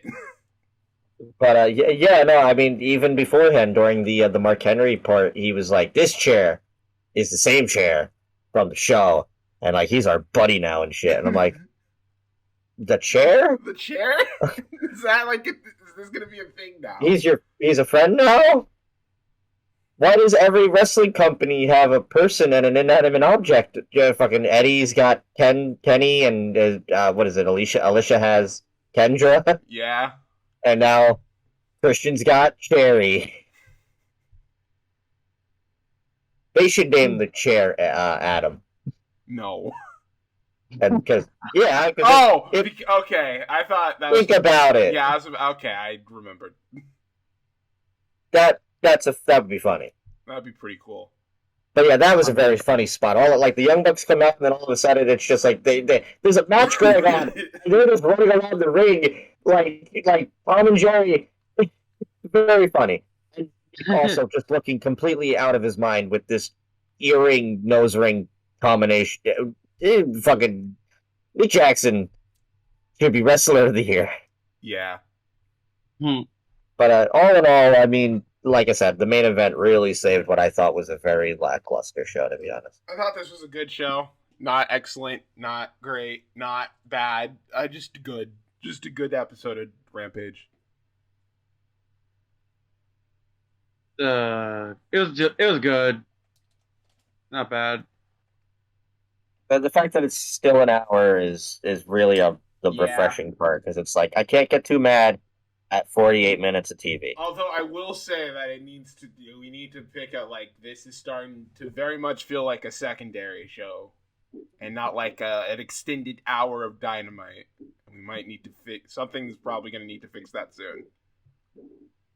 What that is will probably be the TBS title, or, as I said before, since they'll be moving to TBS, maybe the TNT title will get a little bit more prominence. Yeah, on Rampage. Yeah, because that's where Rampage. That's where it's going to stay. Yeah. So, but we'll have to see, because that's not until January. All right. This is a news segment, so yeah. Let's get all the simpler shit out of the way before we get into the main. So I'm introducing like two other shows that I actually paid attention to, because we all know what we came here to. So we're just gonna run down some shit real quick. Impact Wrestling had a show, Victory Road. A better show than the Fed. So I've heard. I've also heard this was a better show than Bound for Glory. It was better than Bound for Glory. This show felt like Bound for Glory should have felt. Because I mean, I didn't watch every match, because there was like 13 fucking matches on the show. But like the majority of it just had that feel. There's a stellar X Division title match with Laredo Kid, Macklin, and Trey Miguel, which could have easily been the match at the pay-per-view, and I wouldn't have batted an eye. I thought the Inspiration Decay match was a lot better than the first time that they wrestled, because it went a little longer. There was a bit more story added to it. Mercedes and Mickey was pretty good for what it was. Deanna is back, and she's going to have another crack at the belt called Hard to Kill. We learn at Hard to Kill, we're going to have the first ever Knockouts Ultimate X match, which I know Zahaya has something to say about. I just, look, I'm not saying, like, women shouldn't have a Ultimate X match. I'm just saying, like, the whole point of the X thing is for the X division. That is the point. Like, you don't put the fucking World Championship or the Grand Slam Championship or the Tag Team titles or the fucking, what was it, King of the Mountain Championship in the X Ultimate X match. You do it for the X division because that's where it's at. If you want, but then, well, I mean, but that's like their signature match. But it's like, it doesn't go with the gimmick. If you want to put... Well, then what? Would you just do, like, a basic ladder match? I put women in the X Division. The whole point of the X Division is that it's not about weight limits. It's about no limits. Well, we've seen women in the X Division before. Exactly. Jordan, Tessa. I know what they're doing. It's like a cool, like, hey, cool, they get to do the Ultimate X match. The women get to do the Ultimate X match, fine. But it's like, it's the gimmick. My gimmick! Laura, do you have any opinions on the first ever women's Ultimate X match happening at Hard to Kill? This is really the first, but is it going to the women if it's an Ultimate X match? I'm just really. I think you guys are harping too much on the fact that it's ultimate. That there's an X involved. I don't think we're harping on it enough. But yeah, other things that occurred on the show. Morrissey beat Matt Cardona, as we know. Morrissey may be on his way out. His contract is, as of right now, is over. He has made the agreement to finish out the tapings that are currently going on. Apparently, he's asking for a really big, a big time talent contract. That seems to be an issue right now between him and Impact. We'll see if he gets it. I would hate for him to leave because I think he's been a good addition for that roster, especially in a main event scene that desperately needs a person like him, right? Look, you're not going to see me crying over fucking W. Morrissey. I think he's really found his footing in Impact right now, and I mean, sure, I think he fits, but and to pin somebody like Cardona, who they're really pushing heavy, and that goes into the main event even. I'll save the real big part afterwards, but yeah, main event, Moose and Eddie Edwards had a killer fucking Full Metal Mayhem match. I mean, this match was fucking awesome. There are crazy spots in this. Tables, ladders. There's a ladder bridge sunset flip that Eddie gives Moose, and they both Moose dies hitting it, and Eddie when he hits, usually you try to keep your legs crossed so you go you sort of hug the ladder. Eddie's legs just go fucking right through the goddamn thing. This shit was awesome. Morrissey and Matt Cardona get involved. Matt Cardona at one point distracts the ref. The ref gets distracted and he hits. Morrissey distracts Eddie, takes him out. As this is happening, Moose tries to take the advantage but doesn't notice Matt Cardona's on the outside. Matt pulls out the ref and then flips off Moose and tells him to fuck off. We're clearly leading that the next challenger for the world title is Matt Cardona, and oh my god, it's gonna happen. So that's happening, buddy. Matt Cardona, Impact World Champion, please, let's fucking do this. So that's how the show goes off. Moose is still champion, though, at the end of the day. Really, really good match. I would go out of your way to watch that. But the real big talking point coming out of the show, Josh Alexander comes out to address his feelings and everything. Lately, this has been his gimmick of, I got fucked over, and for some reason, Scott D'Amore is like, sorry, man, can't give you your world title shot. For some reason, I guess. I don't know. You gotta work your way up. Josh is fucking done with this shit. All of a sudden, a theme song plays. Nobody knows who it is, and it's the debut of somebody who was supposed to debut at Bound for Glory, Jonah is here in Impact Wrestling, blindsides Josh from behind, doesn't even come down the ring, the rampway. So I'm trying to get the words out. Very excited here. Just beats the shit out of him, hits him with like 4 big boy sentons in a row, goes up to the top rope, hits the tsunami. Josh is bleeding profusely from his mouth. Security come out to stop him. Jonah continues to work on him for a little bit. He leaves. And we think it's done. Jonah runs right back to the fucking ring, got to the top rope. It's a giant tsunami, not just on Josh, but all the security members around them. They all, do over-the-top back bumps. Josh is just dead in the tracks. Jonah has made his statement. He is here in Impact Wrestling. And, yeah, what a great pickup for Impact. But, yeah, besides that, I mean, all the other matches were good to okay.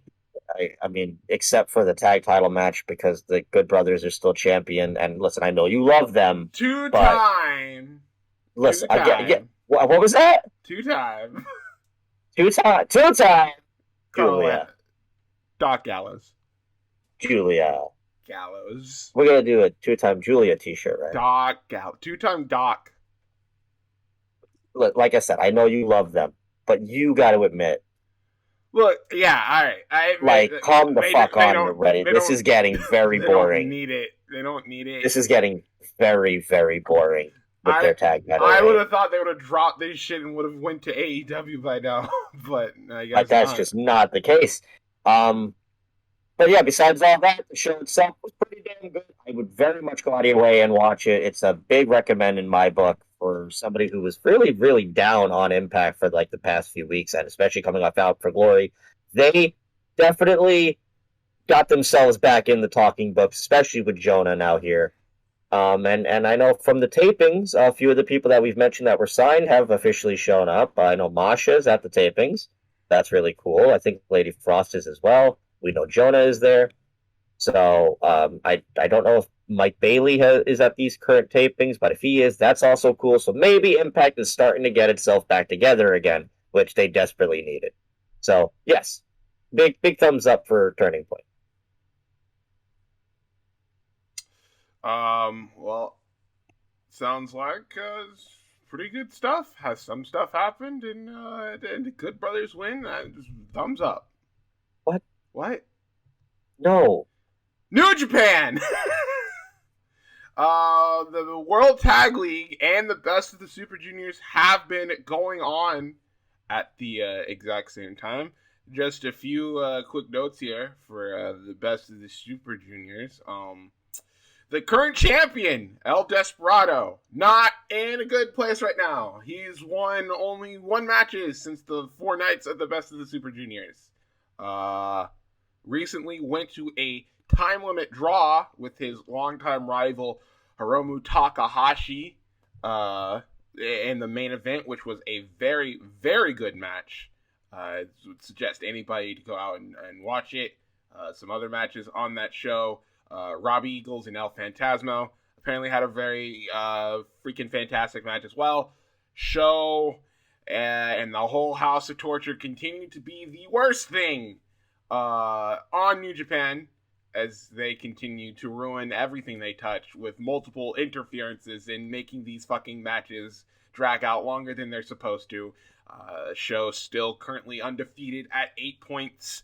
Bushi with 4. Ryusuke Taguchi at 4. Yo still winless in the tournament at 0. Taiji Ishimori with 6. Master Wato at 2. Kanemaru with 6. And Dookie with 4. Dookie. It's actually Doki, but it's fucking, who cares?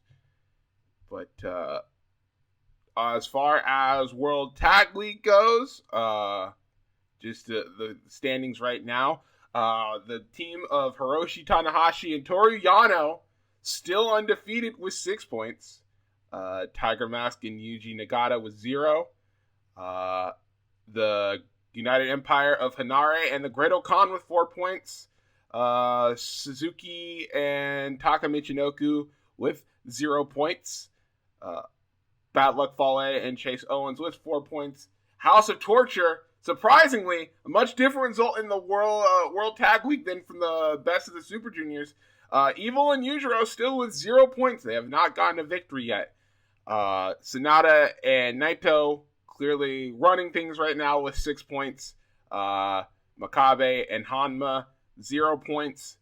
Dangerous Tekka is also doing well. Tai Chi and Zack Sabre Jr. with 6 points. Tenkoji with Tenzan and Kojima, they have 2 points.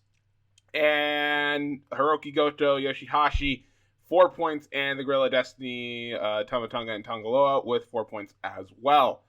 So that is how things are looking for the Best of the Super Juniors in World Tag League. Obviously, I still think Hiromu is more than likely winning this whole tournament on the Best of the Super Junior side, considering he just went to a time limit draw with Desperado. I think that's a story they would like to play up going into Wrestle Kingdom. If I had to take a pick for World Tag League, considering that they don't have really much for them at the moment, I could very well easily see Sonata and Naito winning this whole thing and fighting Dangerous Tekkers again at Wrestle Kingdom. But that's how things are looking right now for New Japan Pro Wrestling. We will have more updates as this tournament goes along next week. But now it is time to get to the point where everybody's been waiting for. If we want to delay it just 1 second more. Okay. I know we're not, we don't try to bring up the Fed as it takes place the week of, but I do want to address a situation that occurred on Raw. I don't know if you've noticed while we were doing the show. Are you talking about Seth Rollins getting tackled by a short, fat black dude? Yeah, but not just that. Apparently 2 other fans were also ejected during the night for getting a little too rambunctious and rowdy with the wrestlers. Wait, what? Yeah, not kidding. Not like jumping the rails, but like being extremely overbearing to the point where they got ejected and a few of the wrestlers got animated about it. But I also want to bring up, because it's a hot take right now on the wrestling Twitter, one Mr. Chavo Guerrero.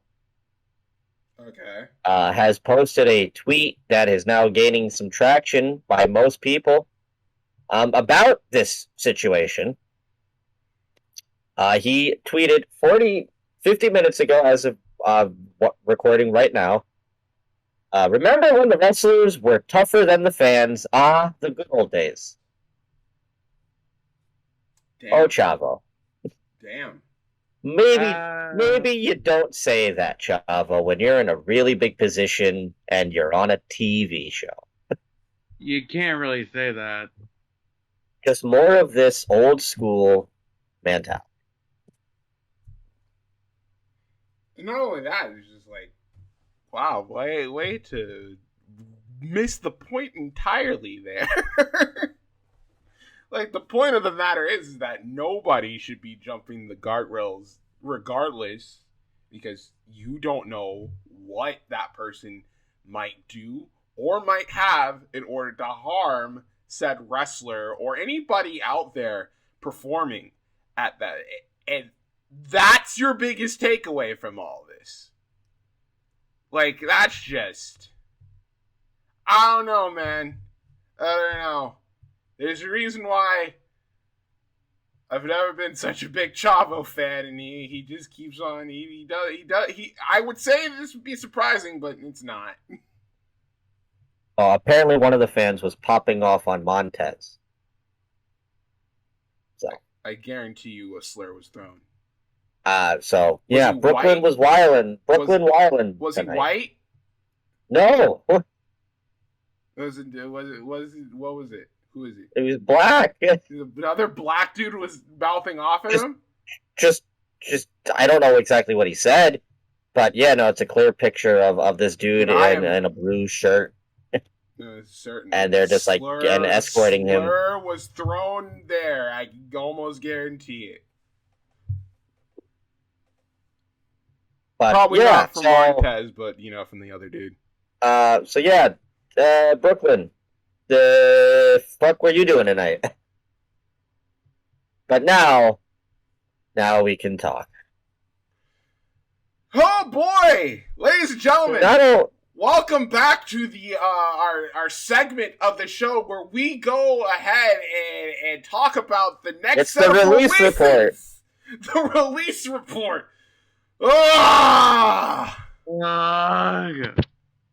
This for an egg. So all this for an egg.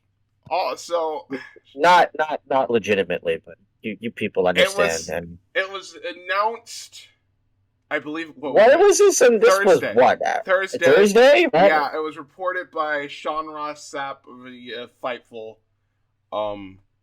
that the following names have been released from their WWE contracts. Those names being John Morrison, Isaiah Swerve Scott, Top Dollar, Ashanti the Adonis, Tegan Knox, Drake Maverick, Shane Thorne, and Jackson Riker. All are gone from WWE. Let's get the elephant out of the room right away. Fuck Jackson Riker. Fuck all right, him. moving on. All right, moving on. The other sad people that got let go. I mean, the whole stable. The whole stable. They get called up. B-Fab gets fired. A week into them being called up. 2 weeks later, all of it They're all gone. Nothing.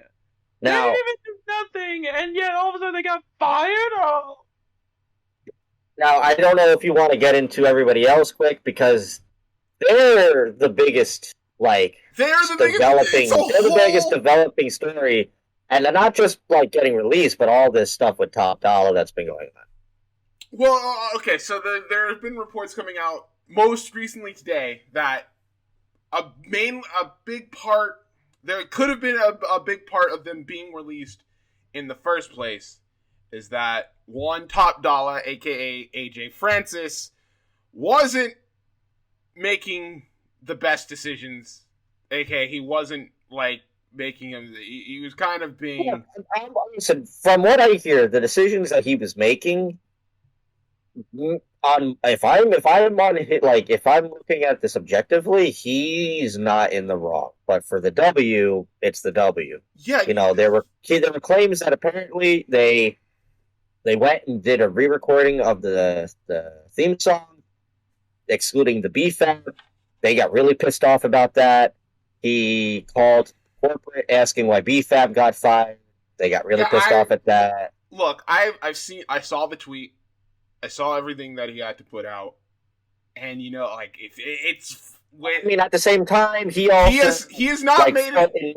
He's not made it. He's not shied away from he is very much for standing up for, black people, and all the fucking power to him. Because if that's the reason why they found him difficult, then fuck them, honestly, because I will, especially when it comes to standing up for your own, I'll never take that away from him. I will. There was also a rap that. That's what I will say though that when you do stupid bullshit, I also gotta call you out on that. Yeah, but he claims that Jinder was all for it. No, I'm sure he was. It doesn't make that the stuff he said any more ignorant. I mean, I don't think it looks that bad. No, what made it bad was that he was literally, after he released the video, he was literally trying to correct other Indian folk in his comment section, because apparently he got Maharaja. It was they were trying to tell him what the real fucking meaning of the word Maharaja is, and this motherfucker, in all of his glorious wisdom, Google translated it is like, haha, checkmate. Oh, What? I didn't know that part. You stupid bitch! Listen, I don't know if he's the sole purpose on why they all got fired. I don't think he's the sole purpose of it. But it really didn't seem like he was helping himself out in these last few months. From the reports of it, it sounded like Vince had plans of pushing Top Dollar. They want him to be like the main guy as the top dude. But like, as the stories come in, him being, difficult to work with and him rubbing people the wrong way, as soon as they saw that, they kind of went sour on him, and once that happened, they went sour on the whole fucking stable, it seems. At this point, I think Solomonster said fair. Like, you look at them, you look at Sanity, you look at, what was the other group that he mentioned? Oh my god, why can't I remember the other group? There's like three, like, main... Oh, the Forgotten Sons. Like, three big stables, all called up, all gone. Except for Nikki. Who's a superhero now. Or whatever. Still is. More opinions on Top Dollar. Did not know that. I mean, damn, but at the same time, the way that he kind of was difficult. I don't know if he was being difficult or whatnot. I mean, crazy. It was just freaking crazy. That's all. So yeah, like they are the main focus of all of this mainly because Top Dollar hasn't like backed down from pretty much now all of a sudden being fuck the W when he was all like, I love the W. I guess that A&E show is probably like canceled now or whatever. And not only that, but Swerve. Like, how do you come out of this and not feel? See, that's like, the biggest thing. It's like, how do you not see him? How do you not see him as a star? Not just a star, but like a literal multi-talented on levels upon levels. Not just in the ring, not just on the mic. Not just being like legitimately good at the rap game. Not just also knowing how to market himself. Having a brand. The Swerve podcast is now no longer a part of the network, so that's over. Like, this dude was such a multifaceted, like, could literally have been a great ambassador for them. How do you just let that go? And I mean, yeah, Shante, he was great too. I mean, nothing against him. But how do you see Swerve and say, fire him? Nope. Just, nah. You don't can't. see nothing. That doesn't make any sense. Especially when we go on to the next person who I think we should talk about here, and especially fucking John Morrison! Yeah. Why get rid of him? I mean, at this point, Here's the thing. What I don't understand: how does this dude go to literally every company, and literally every single company he's a part of? They're like, yes, you're the top guy. You're who we want this fucking company around. Impact, Lucha Underground, literally any other Fed he went to, they're like, he was world champion in Underground. He was world champion in Impact. He held the PCW Ultra Championship. He was the one and only Blackcraft Championship champion holder. Like, I think he held the Wrestle Circus World title. I think. Like, this dude, like, he left the W and had that amazing Lucha Underground run. Every company was like, we want John Morrison. And I've said it from the get-go. I mean, I'm the Miz guy, but I've loved both of these guys, and I've never understood how Jomo never was able to break that like ceiling. It baffles me. It literally has to say something about you as a booker. If literally everyone else is like, yes, this dude's a star. You see the shit that this dude can do? Not everybody can do that. And that's what makes him a fucking star. How do you not see that? How are you the only person blind to the fact that this dude has literal star potential? I mean, the way that Morrison was. I mean, this is twice that Morrison's been released. Cause first time around, the dude was literally a big star. Had his singles run in 2011, where he was at the main event scene. But all of a sudden, he was demoted down. Then he got released. Came back. SmackDown tag team thing. Then the whole stint with the Miz. Then finally, that's gone. Then trying to find his inner something. And all of a sudden, he's gone. Morrison was wasted at this point. It was Morrison wasted, but I go back to I go to Taya, who was also released. How do you mess that trio up? And not even trio, if you wanted to even bring Maurice in, but maybe not, because, I know she's, way more into, being a mom, and she's got her, clothing brand and shit. But you had, even if you were to bring her in for, a one-time appearance, you had such an awesome 4-person group there of amazing talkers and great in-ring workers in Taya, Maurice, Miz, and Morrison. What the fuck? How did Taya get sent to NXT and not immediately was on the main roster with Morrison and Miz? That trio could have been amazing.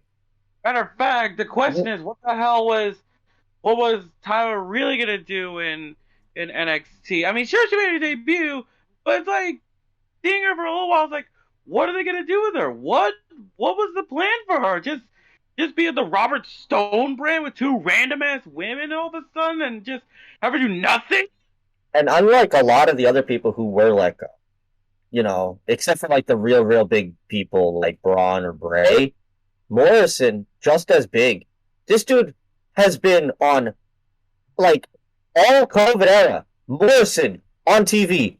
Always. Yeah. It wasn't until even when Miz got hurt with the shitty ass Extreme Rules thing with the zombies, Morrison still on TV. Always. The fucking Johnny Drip shit. The dirt sheet stuff.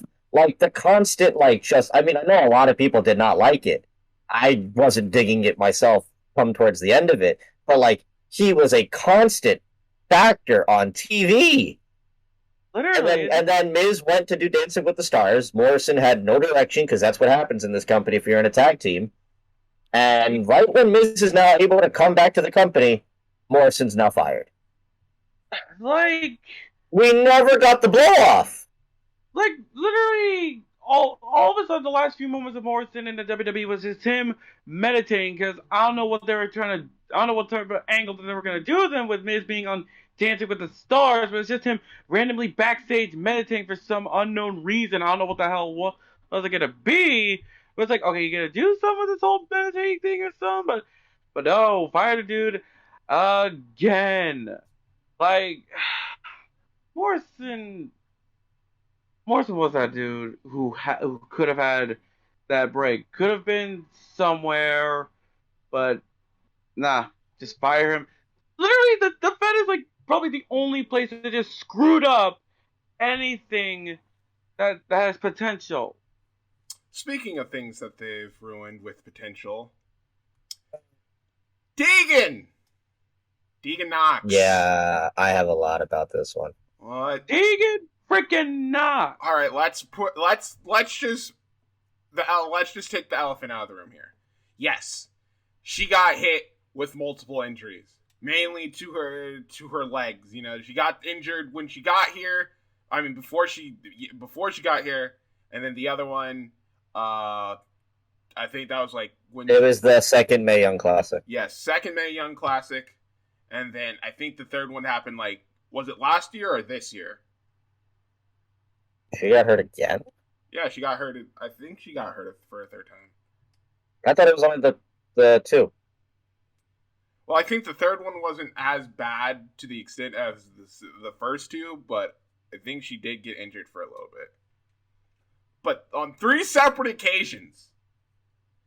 So yes, there were the injuries. The injury bug did strike Tegan Knox a bit. She was still, to be as good as she was, even despite the injuries. And the fact that she's so full of almost everything that they're looking for. What? understand why she was called up in the first place.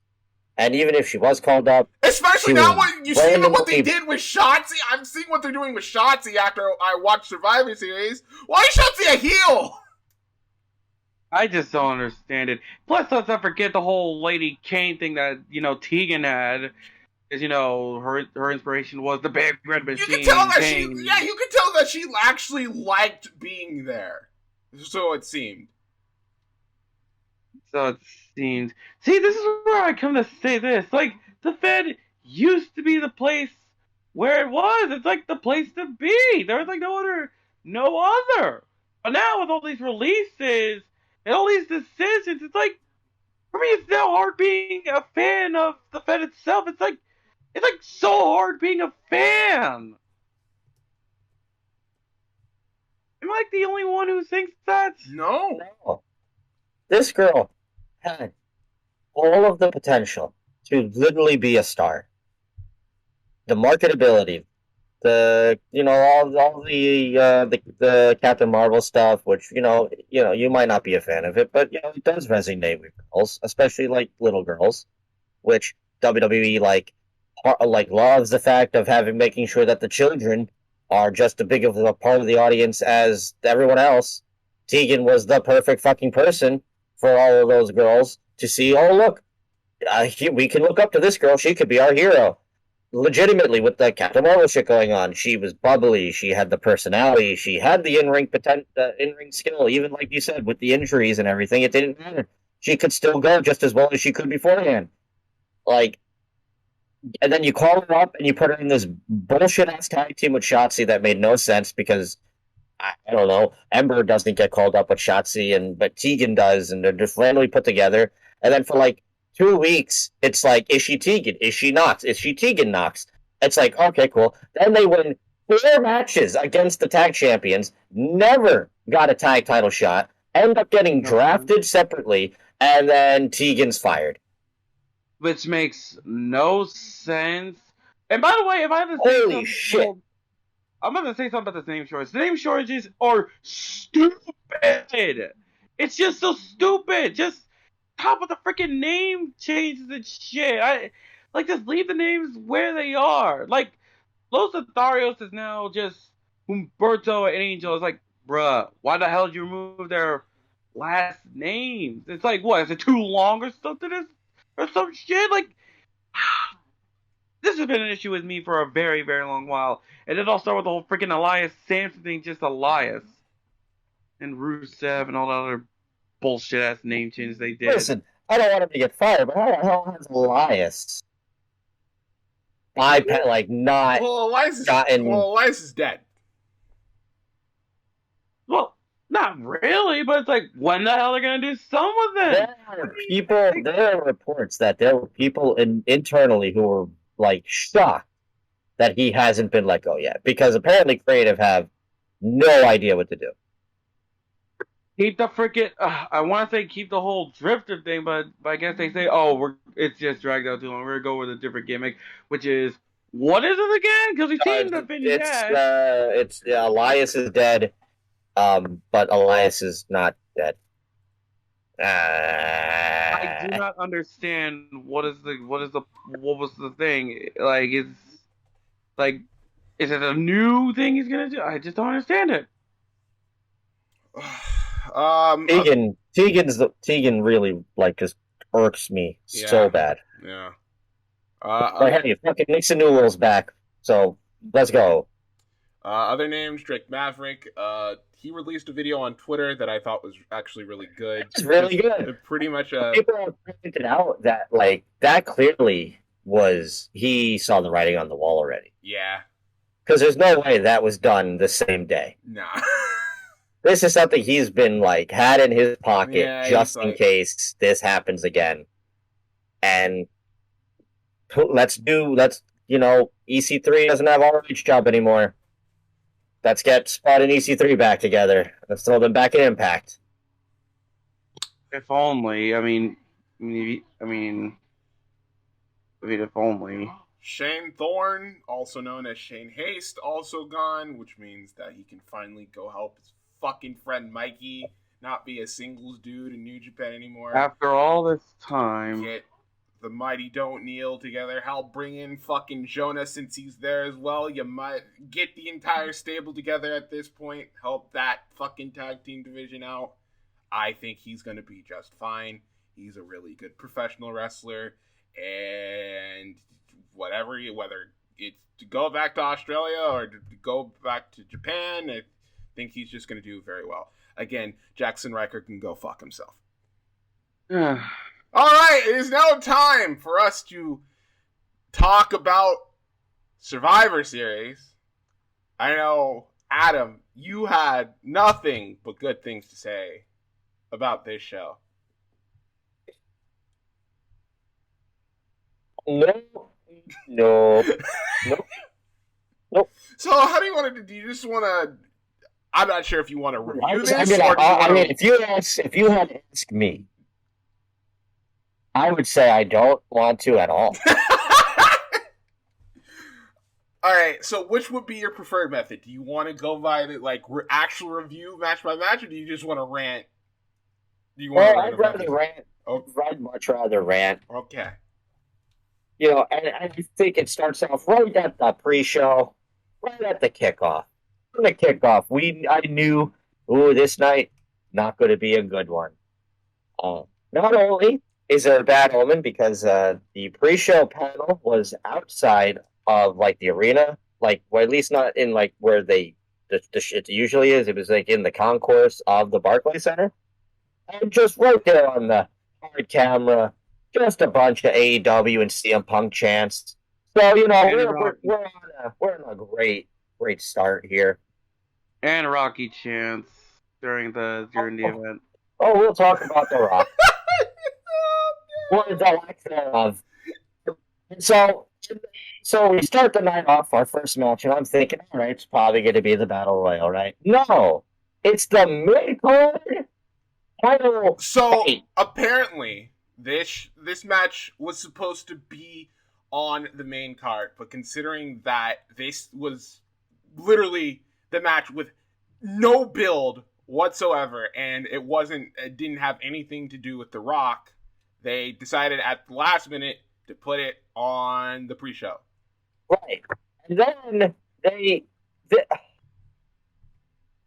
this match is fine for what it is at first. Yeah, it's an alright match. But then it becomes very apparent that the whole storyline is Rick Boogs plays the guitar, and Damian Priest is not happy about that.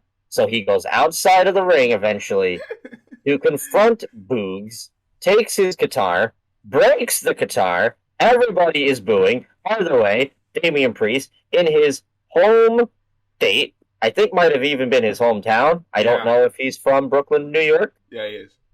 Well, great. There we go. So, once again, WWE's doing WWE stuff. Not only does he break the guitar, you wouldn't even know by his reaction because they didn't really give him much of anything. No, they didn't give a fuck. This crowd already knew. Shinsuke gets a great reaction. Yeah. It's Shinsuke. And, he has a very, very big history in this exact arena. Winning the NXT Championship. But, yeah. So not only does he break the guitar, not only does he get booed in his hometown, not only does he lose in his hometown, not only does he get disqualified because of it, he turns heel on a SmackDown guy the pre-show. That does not make any sense. On a pay-per-view that is all about brand supremacy, he says, nah, fuck that. I hate guitars. Fuck Raw. At this point, it's like... Why Also, just to point it out there, this disqualification victory was SmackDown's only victory. Only. Victory. No, it wasn't. No, it wasn't. What's this one? Roman. Oh. Well, remember, we don't count pre-shows. Yeah, I guess if we're going by WWE point of view, I guess the pre-show doesn't count, but even then, this was like, you kind of have to, because this is literally, unless, other than the Roman match, this is literally the only thing that SmackDown won. Holy fucking shit. So pre-show, already terrible fucking start. And then we get the opening video package, which goes on for like 10 fucking minutes. Yeah, what the fuck was this? And the whole point of this video package was not about Survivor Series, not about Roman and Big E, not about Becky and Charlotte, not even about The Rock's 25th anniversary. No, this was a fucking commercial for you to go on Netflix and watch Red Notice, The Rock's new movie with Ryan Reynolds. Anyway, I did forget to mention the most important thing that happens on this pre-show is Vince McMahon shows up in a limo. Just shows up in a limo. I haven't seen Vince McMahon in God knows how long. A bunch of fucking people that are going to be released from the company in like a week or two anyway are backstage. Vince gets out of the car. And you think, oh, Vince is here probably because he's going to talk. The Rock will be here or something, or he's got something to say. Mm-hmm. No, it's for him to reveal that he has a fucking egg. And if you did not just any egg, the same egg that was a legitimate prop, this $10,000 egg. No, it's a $100 million. Whatever. It's a stupid fucking egg. And if you think that this egg is just going to be a fucking prop, oh my god! When I tell you people, and that leads into the episode of Raw that just happened. This egg was more important than the WWE Championship or even the Universal Championship. That's how much power this apparent egg had. So, which, by the way, it turned out Austin Theory stole the egg. Hold on a second. What are you going to say more? It's like, why the hell are we focusing on an egg? For goodness sake, The Rock, 25 years of the Great One, the Brahma Bull, the Trailblazing, pie eating, eyebrow raising, and what? Just show one golden freaking egg that's pretty much useless, that nobody really gives a shit about. Also, if we're just keeping up with things here, just to let you know that heel turn apparently meant nothing because Priest was on Raw and Ed didn't act any different. And apparently is going to go into a feud with Apollo. So you're telling me that I'm done. I'm saying no, we got more shit. No, I will finish talking about this show, but I am telling you right fucking here and right now, unless the show is called WrestleMania or Royal Rumble, I am not doing this anymore. I'm not doing this anymore. We kicked the show with the only good fucking match on the whole goddamn show. The only one. Which was Becky and Charlotte, and they had a really good match. What the fuck was Becky? It was skin tight. It showed off that booty. That's what I said. It was very It showed off a lot. That's for sure. But Jesus Christ, was it like I can only imagine how uncomfortable that thing must have been, because that shit was riding, and these boots, these Matt Sydal boots. What were these boots that were falling off come towards the end of this match? This match was Becky and Charlotte, but my biggest problem with it, like the match itself was great, was this heavy, like mentioning of physicality and, oh, are they gonna shoot on each other, brother, Jack, brother, dude? Like, I mean, the way that they were fucking idiots! It's wrestling. Yeah, but the way that they were fighting, it was pretty much not really scripted. I mean, besides, the heat that Charlotte had after the whole title swap thing. But then again, but if that's the case, are you really going... If I'm Vince McMahon, are you really going to say, hey, girls, just go out there and shoot on each other?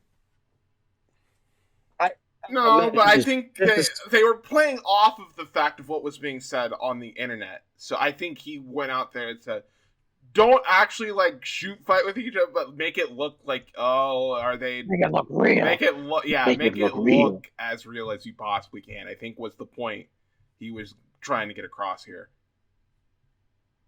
Yeah, we get that you guys got beef, but make sure that we Here's the issue. If that's the case, then is it actually real beef? Is it fake beef? No, I don't think. I think there's like actual. I wouldn't be surprised if there's actual legitimately heat with. I wouldn't like. I'm saying I'm not. I wouldn't be surprised if Becky and Charlotte aren't on speaking terms right now. That's like the case. I wouldn't. Then, but I don't book that match then. But I do think that the whole they can't stand each other. They can't even work with one another is a bit exaggerated. And I think that was the point they were trying to make here. Is that they're not close, but they're not like they want to fucking hate each other. Because did you see the fucking after match promo Becky did after the show went off the air? Where she's like crying and like shit. Fucking crying like but then again, that still is like we don't know where the lines are blurred now. I do. Because that was the fakest promo I've ever seen. But that's what I mean. So then what the fuck is real about this? Do they actually have beef? I think how much of this is being played up for no I think it's over now. It's not like they're gonna fight again. I think that there's truth to the fact that they aren't as close as they once were. I do not think there is as much truth to the fact that they can't stand each other.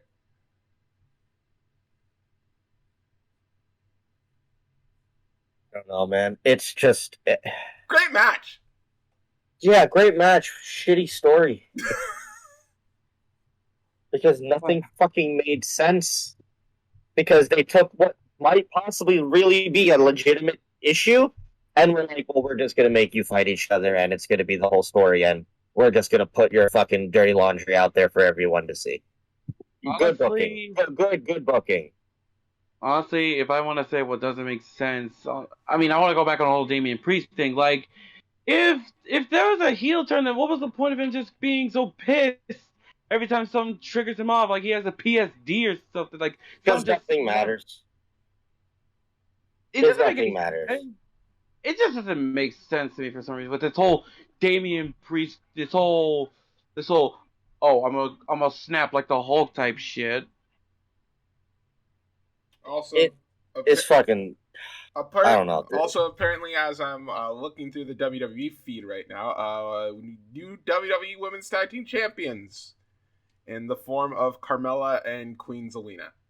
Sure, whatever. Why is that even? I didn't even know that. I didn't even know that was a team. Why? Yeah, apparently, it's fucking because every queen and king need like a fucking servant. Why is that? Why are the women's tag team titles even a thing? There are no real oh wait, they had tag teams, but lo and behold, they went straight to Impact. I'm talking about the Iconics. The realest tag team, that they're the Riot Squad. Men's, good start. Even though I don't necessarily think the feud itself was great, but the match was good. Except the ending, I thought was trash with the fucking roll up bullshit. The roll up thing. It's like. Do you really expect either Becky or Charlotte a pinfall or a submission? That's why this fucking booking of this goddamn show is so fucking stupid. Because you shouldn't have any of your champions be losing to anyone except for the person that's going to beat them for the fucking title. Isn't he running into this bullshit? Another goddamn roll up victory. Oh wow, like we haven't seen this fucking before. Actually, if I'm not mistaken, isn't this how Becky won at a Crown Jewel? Is the same fucking way. A roll up where she hold the rope. And it's not going to go anywhere because they're on different brands. And that's what? Charlotte wins the Rumble again? men's Jesus Christ. tag team match. This match was bad too. Why were there so many countouts? Okay, to be fair, there were 2 countouts. One which was 3 countouts. A double countout. No, there was Kevin Owens, Lashley. Yeah, and then Lashley and Drew got counted out at the same time. But that's 3 countouts. That's a double countout. That's technically 3 people got eliminated by countout. Yeah, I am just saying. The Kevin one was funny because it harkens back to last year with Seth, like sacrificed himself. So that was funny, and also because Kevin is just phoning it in at this point, waiting patiently before he can leave. But the match, I thought itself was boring. And that's really upsetting because of the array of talent in this match. And it was just boring. I thought the best part of this match was literally when it was down to Jeff and Seth, and that only lasted for 2 minutes. The biggest problem with this whole match was that I looked on the Raw team and I noticed there's only one babyface. There was one babyface on that Raw team, and it was Finn. Literally Finn Balor. Yeah. If I'm not mistaken, he was the next person eliminated. Right, no. Were Jordan and Bobby eliminated before then? I think so. It was I'm like, how? Which also, how do they make it? How do they get eliminated before Happy Corbin? Who also, so I understand that there's camaraderie and everything here, but so the SmackDown team do what most of the you do the Survivor Series teams. The one team comes out all separately, and then Happy Corbin got eliminated after Owens. And then that's how much it's so hard to pick. Xavier got eliminated after that. Then it was Drew and Lashley, and that's when Balor got eliminated by Sheamus. Yeah, okay, it was down to Sheamus and Jeff against Finn, Austin Theory, and Seth. But hey, listen, good showing for Theory. I'm happy that he was given a bigger position. Everybody complains about them not pushing young talent, and it's so cool for Theory. But the SmackDown team comes out and they do that the whole let's all wait at the stage together and then walk our way down, and Corbin and Woods are just laughing it up with each other, and I'm like, the fuck is this shit? Corbin is a legitimate dickhead who's had issues with you before. Why are we all just partly chum? Not only that, Sheamus and Hardy, they had issues too. That was they had issues in 2020 in the whole pandemic era. Oh my god. Jeff literally pulled out his piss, took a piss and threw it in Sheamus' face. I mean, look, again, I was extremely happy and legitimately surprised that Jeff was the remaining survivor for SmackDown, which I think is telling that he may be in line as another challenger for Roman. I was about to say, I'm looking at this show and I'm listening to this crowd right now. Jeff is legitimately the only person I know that would get any type of reaction going up against Roman right now. Because it's Jeff. Everybody fucking loves him. Yeah. And No More Words is back. I mean, him and Seth, I think, have a really cool, finishing sequence. And that was the best part of the whole match.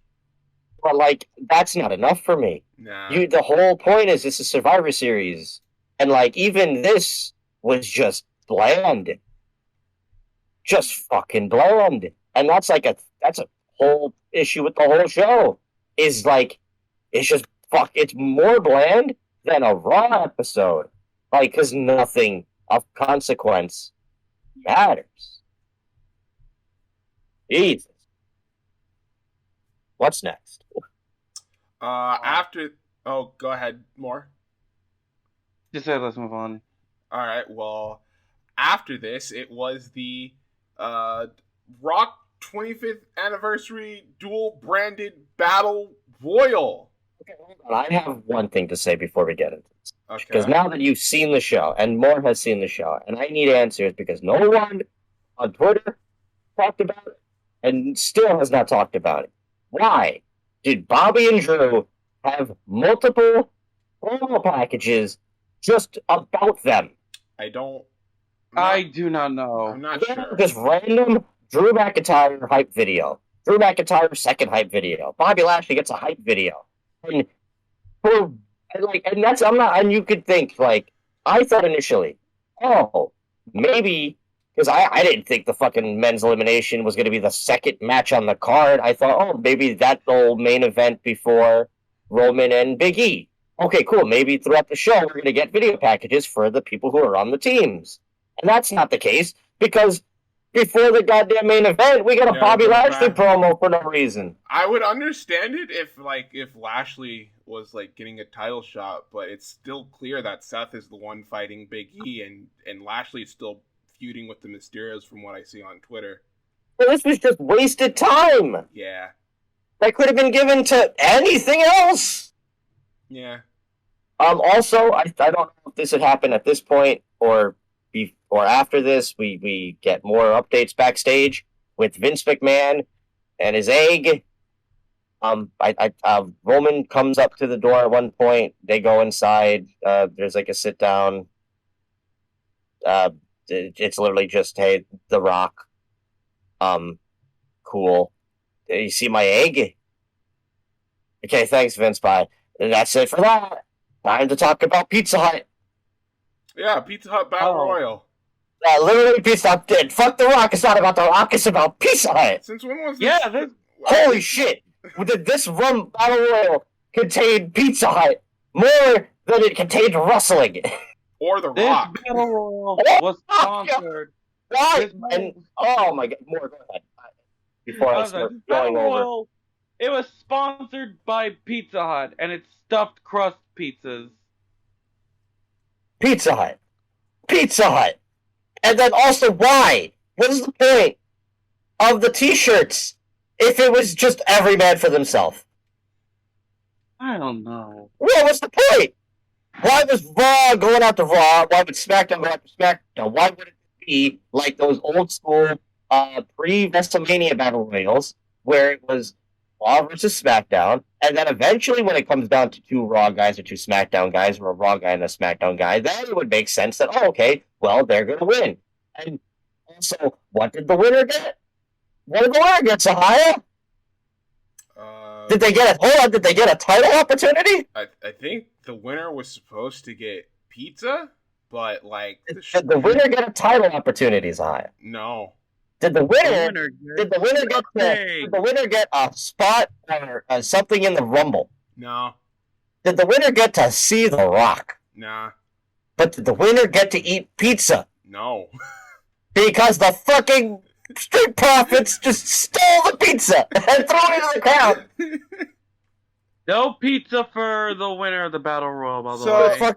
Oh my god, this match. Listen, I love Battle Royals. But this match was. So the whole thing was obviously, like, set up around Omos, because obviously he's the big giant. That's the guy they're pushing right now. So he's kind of like the centerpiece of everything.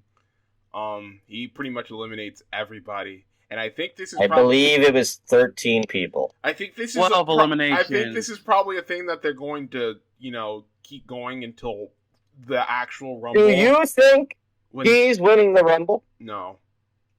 Because there's a lot of people who think he's winning the Rumble. No. After last night's performance. No, he's not winning. I think that's the thing that's being built up, because AJ said it, like, he ain't never getting eliminated from a Rumble. Nobody can eliminate him from a Rumble, which is obviously going to... Hold on. Now I got a question on that. Is there even going to be a Royal Rumble with all these freaking releases? Yeah. How is it even possible? Because literally, there's literally no one's left. If they were able to fill people enough for a Battle Royal, they'll find some guys or girls or whatever they need. Or let's just find some random-ass people. Find random-ass people to be a part of the 2022 Royal Rumble match. It just really says something about the amount of people that they released and the amount of people that they still have, as a case of why signing too many people is a detriment and not a good thing. But yeah, almost wins. Look at this match, though. Street Profits. R-Truth has pizza, and he tries to give Omos pizza. He gives and then it Otis gets pizza. He smacks him on the ass, and Otis didn't like that too much. And he eliminated R-Truth. Otis is eating pizza, and the Street Profits are eating pizza, and then literally, also, I think the only real anything in this match was almost eliminating AJ, which really didn't do anything because Almost wins and AJ gets in and he's like, let's go get some pizza. That's my fucking guy. Let's get pizza. Oh, we don't have any pizza. Well, we don't have any pizza. The Street Profits threw it into the fucking crowd. Which, be careful. That pizza hits somebody in the eye. Someone made a good point. Like, we're in New York. Why the fuck do you think any of these people want to eat Pizza Hut? Out of all places. We're in Brooklyn. There's a pizzeria literally probably on every goddamn corner surrounding the Barclays Center. Yeah. Probably. But no, here's the Pizza Hut. Matter of fact, I should have been at the Barclays Center to take them pizzas for myself, probably. Which, if I'm not mistaken, there was no sponsorship build up for Pizza Hut. No, this literally came out of nowhere. I didn't know that this show was even being sponsored by Pizza Hut until this Battle Royal happened. Well, yeah, the Battle Royal happens and everybody's making their entrance, and I'm like, what are these two fucking tables at the top of the ramp? And then Montez Ford is like, Pizza Hut! And the Street Profits come with the pizza and like, oh, I can open it up, it's like a draw, It was a fucking commercial for Pizza Hut. This whole show was commercial. I will say that AJ Styles coming out of nowhere, forearming Ziggler in the face was pretty cool. That was about it. Man, this match sucked. But after that, we get the Usos versus RK Bro. And I'm going to let you know, at this point, because of this Battle Royal and everything, I did not watch this match. I went back and watched it. I thought it was pretty good. They worked pretty well together. I bet it was good, but at this point in the show, watching it live, I was so fucking done. See, you watched it not live. You watched it today. Yeah, I watched and you probably skipped a lot of shit. I didn't skip the Battle Royal. I watched pretty much. No, but you probably skipped entrances, video packages. I watched the entrance. Okay, I skipped the video package. Yeah. You didn't sit through the whole fucking thing. Nah. But I wasn't even going to do it in the first place until you said, oh, well, we have to for the show. I was going to have my entire Sunday be nice and just be like, cool, I'm going to get my show called, and then I'm going to watch some fucking ICW No Holds Barred, because I just resubscribed to IWTV, maybe watch some Uncharted Territory, because it's big. But no, instead I had to waste 3.5 fucking hours on Survivor Series. Also, by the way, during this, I think it might have even been this Battle Royal, now in the arena, CM Punk and AEW champs had broken. No, that's later. That's in the. Later. That's in the women's match. Oh god. But Usos RK Bro, pretty good. Yeah, you guys let me know how this is because I didn't watch it. Fucking Jimmy tried to hit Jimmy. Fucking Orton hit a fucking midair RKO onto Jimmy while Jimmy was splashing Riddle. So he kind of RKO'd his own partner, sorta. And, yeah. And Orton. I love RK Bro a lot, so I think they're great. I saw Riddle dressed up as Randy Orton. That was really funny looking. Like, these guys are great. I love them. I love the Usos, and like I said, I think this match was really good. I can't go back and rewatch it. Yeah. It's not anything you need to rewatch. It sounds to me, though, like it would have been a great opener to the fucking show. Yeah. I don't know what the structure of this card was. Especially because I think before they showed it on the air, like an hour beforehand, it was confirmed, oh, Becky and Charlotte are main eventing. And then all of a sudden, they're the opener. But after this, we go back to Vince's office. Vince's office, Pierce. Right, this is Pierce and Sonya are back there. And although we as the audience can see, the egg is gone. No more egg. And Vince just turns around and just quietly side eyes, and he goes, "Fuck's my egg? Damn it. Where the fuck's my egg? Where the fuck's my? Did you guys take You my egg? lost my You don't have to $100 give me that egg. million egg. My dad gave me that egg. And Adam was like, $100 million? $100? What? $100 million He's egg. like, fine, call the cop. Call the police. Probably a security guard. It's probably more. Someone must have been. He makes a slide comment, which I'm surprised no one really has picked up, and the Brooklyn crowd gets very quiet. But he goes, "Well, we are in Brooklyn," and I'm like, "The fuck does that mean, Vince? The hell? What does that mean, Vince? Someone What are you trying to say, Vince? Don't you racist?" Saul Monster also made it pretty clear, like, this man's voice it's gone. Oh, it's going. He can't do the Vince voice anymore. He can't do it anymore. He sounds like at any moment he's just gonna cough up a lung. Yeah. So he's like, "He'll get all the motherfuckers on Raw, and we're gonna fight them." Yeah, go look for an egg. By the way, So Austin yeah, had the egg. Austin. So yeah, the whole point was, find my egg, and you get a title shot. If nobody finds my egg, Sonya and Adam here. Pierce. Yes, Adam Pearce and Sonya Deville here. But if somebody finds my egg, they get a title shot. Well, it was Austin Theory, and he lost. So Yeah. So all this build up, Just so for that Austin Theory Austin, get a title shot and lose. Oh. Women's elimination tag team match. That was a mess. This match was What? better than the men's match, Are you sure? I thought, because it was a car wreck. I thought this Because at least this match was entertaining because of how much of a fucking mess it was, where the men's match was just boring. But this was not a great match. I guess, but this The whole best thing about this match, that's right at the beginning, with the Carmella immediately getting eliminated by Tony Storm, which made me a very happy boy. Obviously, nobody cared about anything. The only thing that the people cared about in this match was whenever Sasha and Bianca went up against each other. Yeah, no, the crowd was hot as fuck for those two. Yeah. There were some, Tony got a pretty good reaction. Liv got one of the best reactions she's had in a long time, but, And she's from Jersey, so, you're kind of in the same area.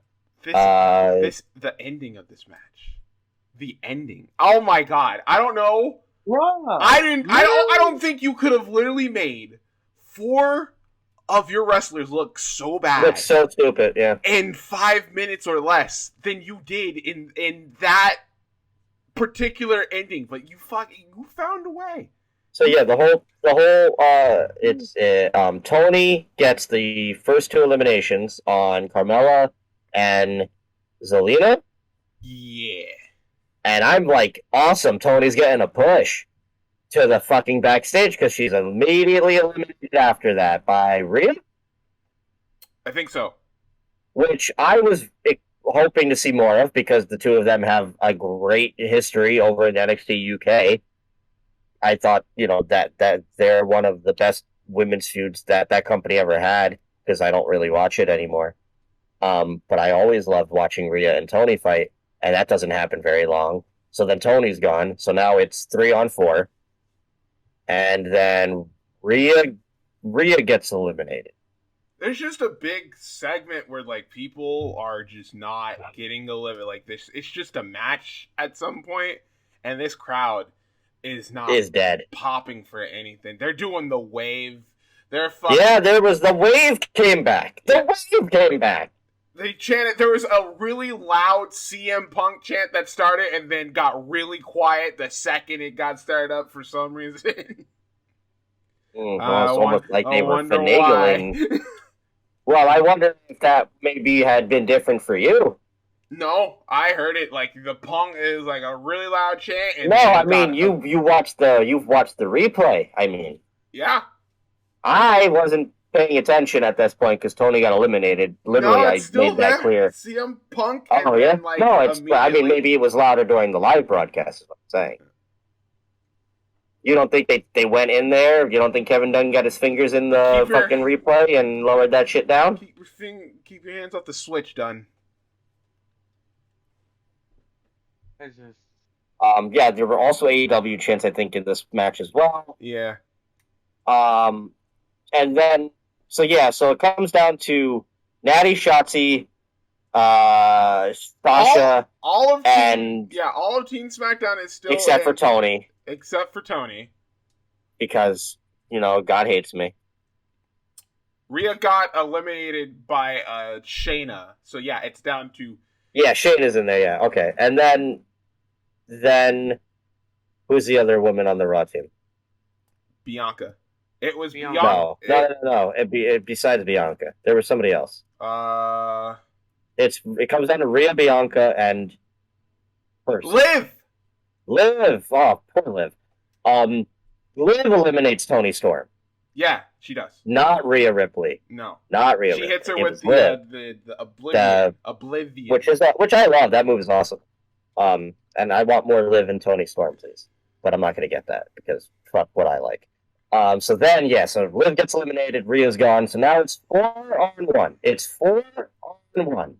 And Here's the thing. I thought, cool. We're going to make Bianca look strong. And look what happened. Instead of making Bianca look strong, we make 4 women look like fucking idiots, and Bianca looks like she won by chance. Yeah, that was the messiest. That was probably one of the messiest endings when it comes to Survivor Series. Because how is it a 4-on-1 advantage? All of a sudden, you just make the one person on your team make them look strong. Like, you just can't do that. Like, that really takes away how it's supposed to be when it comes to a Survivor Series. It was a messy ass ending. If you want to explain a little bit more, there's a Hayek. Yes, I can explain it. Nah, this is pretty bad. Sasha. So it was basically Sasha was not getting along with anyone on this group because she considered herself the team leader. So she's basically throwing hands with everybody. So they do this thing where her and Shotzi are going at it on the outside. And Shotzi just pulls her back in, and the referee and Sasha's trying to get back in the ring, which she does multiple times, but the referee keeps counting. So they have to play it up like Sasha's not fully getting back into the ring, so that's why the ref is counting, even though she gets back in the ring multiple times. And the ref just keeps... And so then So Sasha's throwing hands with everybody. He's throwing hands with Shotzi and fucking Shayna and Natty. And I think that was it. Yeah. She's throwing hands with all 3 of them. And then they take her out of they pull her so she can't get back in the ring. Referee counts her out. Sasha is then told to go back by the other 3. And now it is down... And at that point, they already made themselves look stupid off of that one decision. And so, now it's 3 against 1, Bianca Belair. And so, it's a little like, what do they do? Oh, they get on the apron, they're gonna do the Shield. The Shield beatdown, 3-on-1. And it is the worst. They have no... They did not. There was no timing here. Bianca beat all of their asses. She got she hit... I don't know what she hit on Natty, but she beat Natty. She got the roll-up on fucking... on Shayna. On Shayna, yeah. Which, again, cool. Another roll-up victory tonight. Hooray. But then it's down to her and... Sasha? Shotzi. Yeah. And, poor Shotzi. She just, like, they go at it for a little bit, but Shotzi, tries to go for her, like, a tornado DDT or something. But this right here would have been. Look, you have Bianca at this point. Yeah, cool, whatever. She's made other people look like jokes, but it's at the expense of Natty, and I guess poor Shayna. But right here, you would have been able to have a brand new star made by having Shotzi come back and get the victory. Shotzi gets made, SmackDown wins, you have another name in that title contention on the SmackDown side, and even in defeat, because Bianca was able to at least get 3 people out, she still looks strong. Instead, Bianca just wins. Yeah. It looks like fluke victories pretty much. And Shotzi's momentum dies. So people have also mentioned that because the 2 feuds going for the titles after this were Liv Morgan and Becky Lynch, and then I think it was Charlotte and Sasha for the SmackDown Women's title. So it's like, why did we put over Bianca here? Like, I don't get that. Like, Bianca's like she had her opportunity. It's like done. Like, if you want to make it sense, you put Liv over. Yeah. I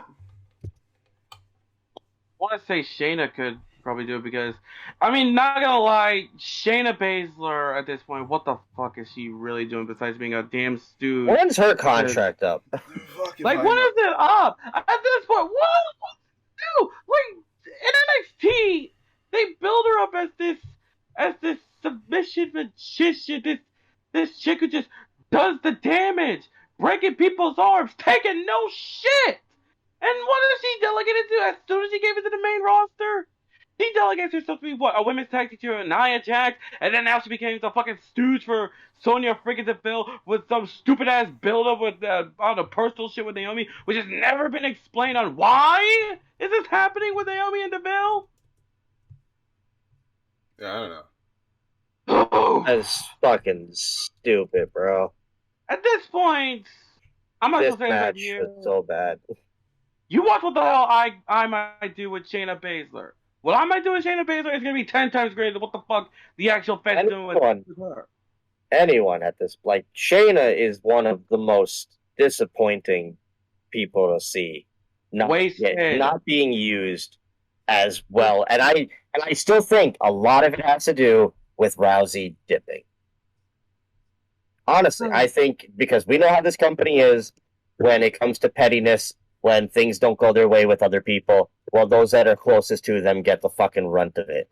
And Ronda pretty much burned her bridges at this point with this company. So who has to get the fucking repercussions? Fucking poor Shayna Baszler. When is AEW gonna come to the place that I work in, the BB&T Center? I want to talk to Tony Khan immediately. I want to be all elite. Everybody does. So yeah, this match fucking sucked. Messy. Main event time, I guess. Big E versus Bobby Lashley and Bobby Lashley. Well, Big E versus Roman Reigns. I don't know. I'm sick of talking about this show right now. Actually, I'll be a son of a bitch. This was a match. This match could have been good if it wasn't for the fact that it was boring. A lot of that had to do with Roman. With Roman. Why? Wait a minute. We need. Look, we have to have a talk about fucking this whole Roman structure of matches where he takes 10 minutes to slow the match down to a snail's pace to monologue with every single person he's in the ring with. Literally, there is a blatant point in this match, and the crowd at this point don't give a fuck. I mean, Big E can't even get this crowd together at this point. That's telling you something. And Roman screams and tells the crowd to shut up. This crowd was already shut the fuck up, Roman. They weren't making a fucking sound. You look like a fucking idiot. But I agree. It's been like constant lately of like, and we know that Roman can fucking go. Why are we not letting him do that? Go ahead, Moore. Well, one thing I want to consider is that with all the vignettes of The Rock, I mean, I guess The Rock's 25th anniversary, but why didn't The Rock really, like, they could have brought The Rock in because, 25 years of The Rock, but no. Oh no, we'll get to that by the end because oh boy, because like, all right, so yeah, they have a match. Roman does his monologue garbage. They get into it. Like Big E starts doing does the spear. They're tossing each other around. Roman literally it finally gets going. Deadlifts. But it's like too late. Yeah, it's a little too late. So end of the match. They're going back and forth. Big E looks like he's about to go for the big ending again. Roman kicks his leg out, goes off the ropes. Spear. 1, 2, 3. He just wins. He just wins clean. No interference. No New Day. Every fucking match he has interference. Except for the one time where the belt isn't on the line. This. Go ahead, more. Sorry. Like, the ending itself with that match is like, that's it? Like, that's all you're gonna fuck? That's all? That was the match? Like, the fuck? And every single match he has interference. The only match where you would think they would want to protect both their champions by probably having Roman win in some fucking screwy finish is the only one where he fucking does it! I was like, what the fudge? He just straight up beats Big E, which I get, yeah, fuck Xavier, fuck the New Day, fuck Big E apparently. It's a WWE title. Even that didn't really get them ratings. The WWE title does not matter anymore. The WWE title is literally the IC belt at this point. It probably is at this point. And you've had for the past 2 weeks on both brands, New Day, Bloodline shit going on. And there's none of it. And then you think maybe this was done on purpose for a specific someone. And Roman wins. Roman wins. Roman takes his belt. Mm-hmm. Roman walks up the stage. Uh-huh. The lower third pops up, and I'm thinking, oh, they're gonna NXT war. They're gonna take over us right now, right? Right? Fade to fucking black. There's nothing. Like no. It's like speculations with The Rock coming, and plus the whole show. There's also Brock Lesnar's suspension that's being yeah, that too. They even mentioned that before the match. Kayla tells Paul Heyman, "Oh yeah, by the way, guy, Brock's suspension is up." So even then, it's like, okay, if they can't get The Rock, well, Brock's gonna be here, right? At least that's something. Hell no. Fade to fucking black. And I have heard from multiple accounts of people that were there that people stayed. They did not get up and leave because they thought, well, cool, we're here, which means we're going to get The Rock. And they stayed, and I believe people stayed for like a good 2 minutes. And then before they said, well, thanks everybody for coming out to the Barclays Center. And I know from people who have mentioned it that this crowd was livid. Like, the thing is, it's The Rock's 25th anniversary. The vignettes of everything that The Rock has done. What was the point of those vignettes? And the whole thing with the 25 years, if you're not going to have The Rock actually show the hell up to an event where it's fucking 25 years of this guy! Not even a fucking via satellite. They couldn't even get a fucking phone video. Like nothing.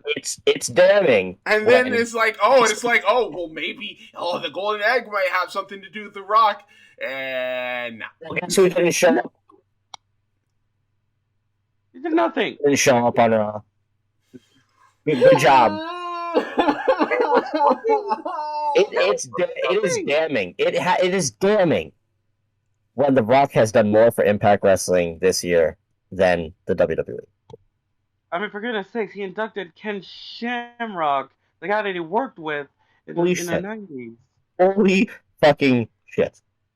This whole show, from countdown to the main event, was The Rock, The Rock's movie, the fucking egg that's in The Rock's movie. The Rock gave me this egg. The Rock's 7 different video packages chronologically talking about his career. And what does it lead to? What the fuck does it lead to? It leads to nothing. Hey. Nothing. What the fuck? Like, what the Nothing. hell? And apparently, from what I was told, from what I read, that the show tonight at the Barclays Center only, I think, drew about maybe a little over 25,000 people, to the point where the 200 level seats were being relocated to ground level just to make the fucking arena look big. Bruh, they God, can't. I wish now I went to the fucking show because I would have got a free crowd floor seat. Which, that'd be cool, but I wouldn't want to sit through fucking Raw because it looked like Raw sucked too. I can't believe that for the past 4 weeks, this whole show has been revolved around one fucking person. None of that, not even the matches. Actually, all of the matches, except for the fucking ICUS title, all somehow involved The Rock somewhere. Roman hits a rock bottom in the match. That literally gives you a hint that, okay, The Rock is coming. But no! There's a backstage segment with Roman and Vince that deliberately mentions Roman and The Rock. Literally! What the fuck? Yes! Of everything he's done! His debut! The Royal Rumble! His first title win! So I can't.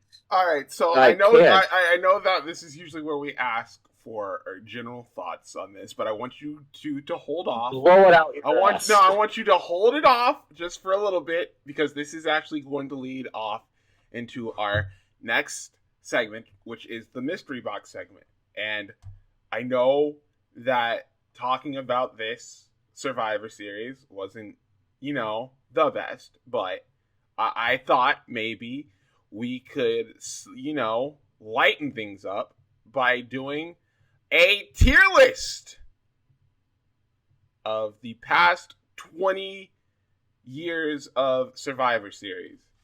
I don't want to go past 20 years because I don't want to be here for like another hour and a half. So we will start from Survivor Series 2001, and then we will get to this one, and then you can promptly rip it to shreds. That sound fair?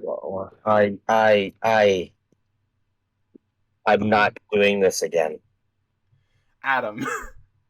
No, I We just don't care about. No, I am cool with doing this tier list because there are actually a few Survivor Series that I actually have enjoyed, and there's a few on here that I actually want to talk about because one of my favorites is actually in this past 25 years. But I can't do this anymore, Zaya. Well, I can't do this. Well, I can't watch this fucking company anymore. All right. Well, lucky for you, there are no more WWE pay-per-views until the Royal Rumble. Well, there's day one. Day one. What's day one? Well, you watched the pay-per-view. They had a trailer for it. Day one, all right, which will be the first on New Year's Day. Will be their first pay-per-view of the new year. Literally, the WWE will start off the new year with a pay-per-view. All right. This is the pay-per-view that is taking the place of TLC, and I'm not watching it. Yeah, well, I'm not watching that either because that's on my birthday, so fuck off. But yeah, that's the last pay-per-view that we have to review until Royal Rumble. If they make me come on here when we talk about the Royal Rumble and I have to shit on my favorite fucking pay-per-view of the year, I'm not doing Mania. I'm not doing Mania. Who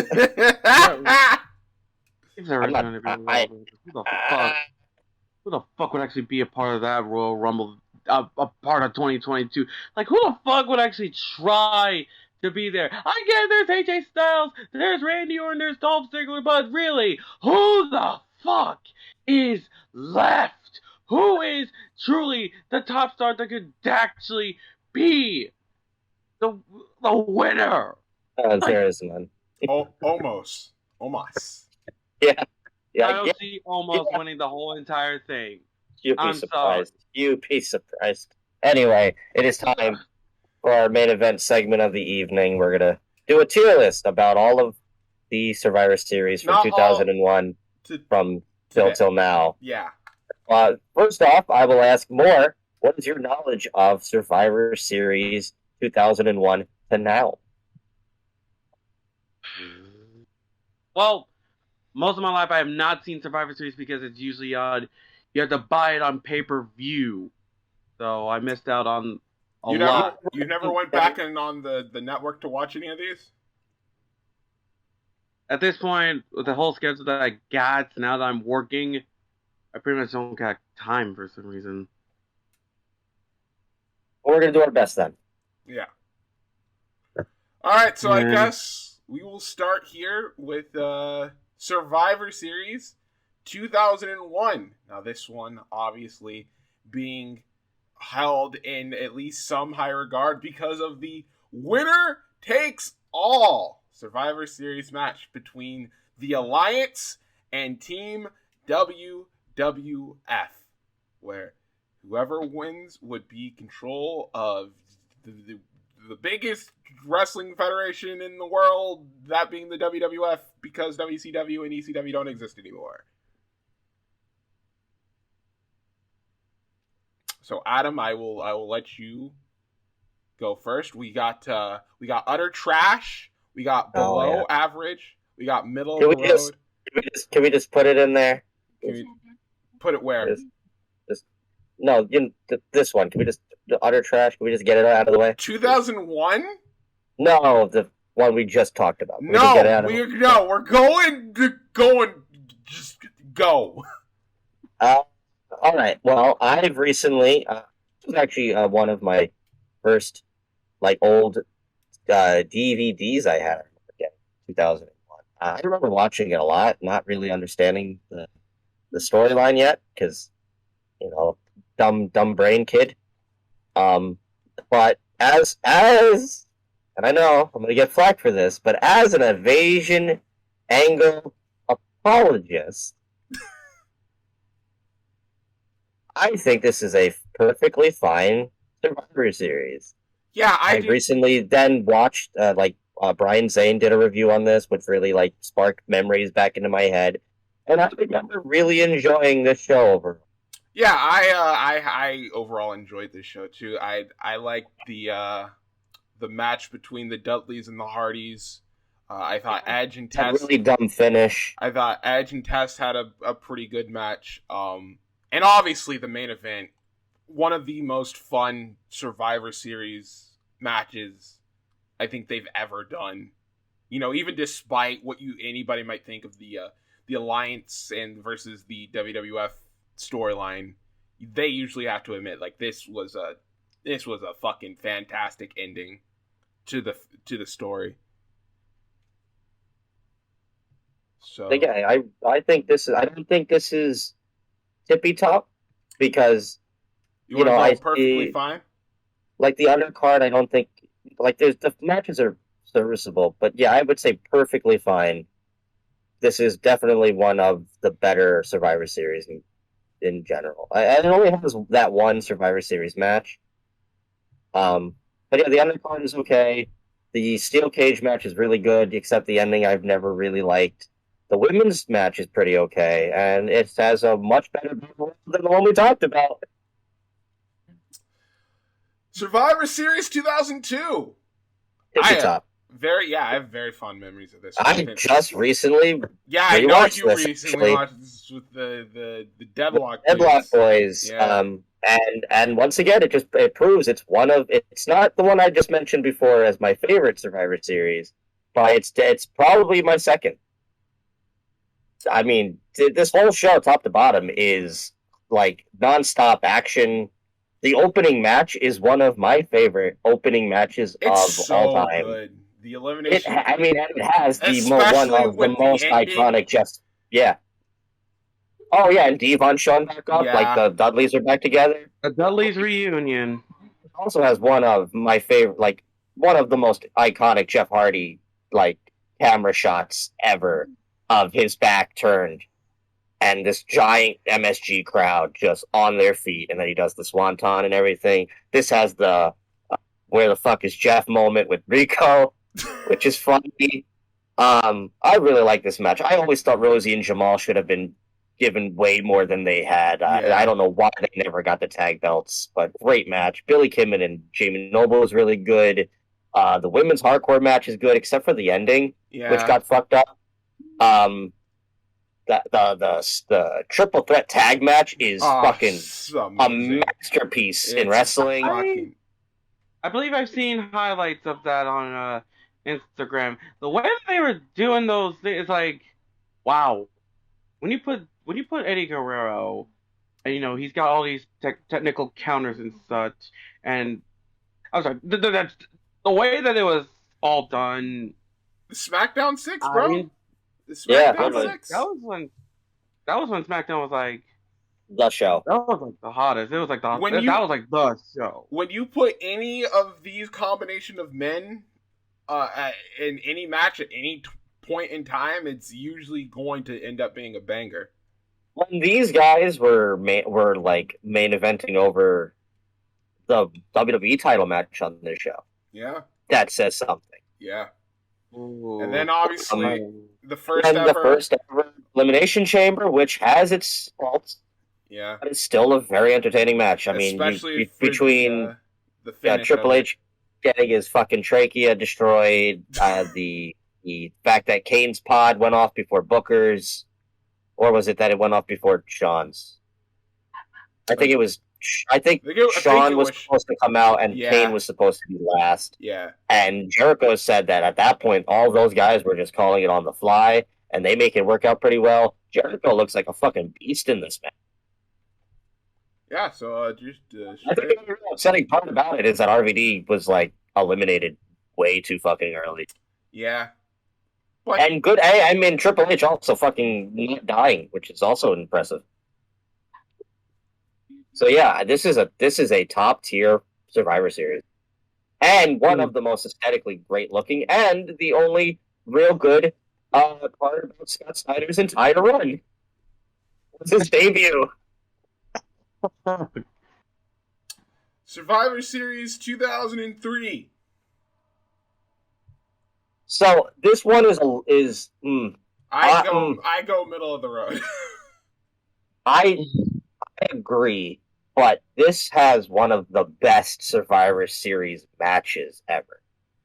I agree. However, I will say that Undertaker and McMahon. Besides that, I can't remember much. Undertaker and McMahon. The entrance match is really good. Didn't need to go as long as it did, especially with that ending. Goldberg and Triple H it wasn't anything special. Kane and Shane, I thought, well, they always have really good, yeah. They're always entertaining, so it's like. And then Team Bischoff versus Team Austin is just like I said, one of the best Survivor Series matches of all time. It's in the same category of the 2001. Yeah, is where it's just like it's just incredible. And what a way to make Orton a star. Yeah. Too. If this wasn't the show that started, I mean, actually, this was the show that started like Orton being Mr. Survivor Series. But besides that, I don't remember much else. I don't remember this Team Brock, Team Angle match. So Matt Morgan, Nathan Jones, Albert. So middle of the road. Those were good. I'm gonna go middle of the road. What the fuck? All right. Survivor. Next show, Survivor Series. Actually rewatched randomly for some reason, like a few months ago, and it's okay. It's not good. It's not good. No. The main event is not a good Survivor Series match. And the SmackDown Survivor Series match is also not that great. I liked the stipulation because we usually talk about Survivor Series. They usually add the part where there's nothing usually on the line. I liked for the fact the winners get to run Raw. Get to be in charge of Raw. Quite the stipulation. And they all booked themselves to fight for the world title. And they all lose. Yeah.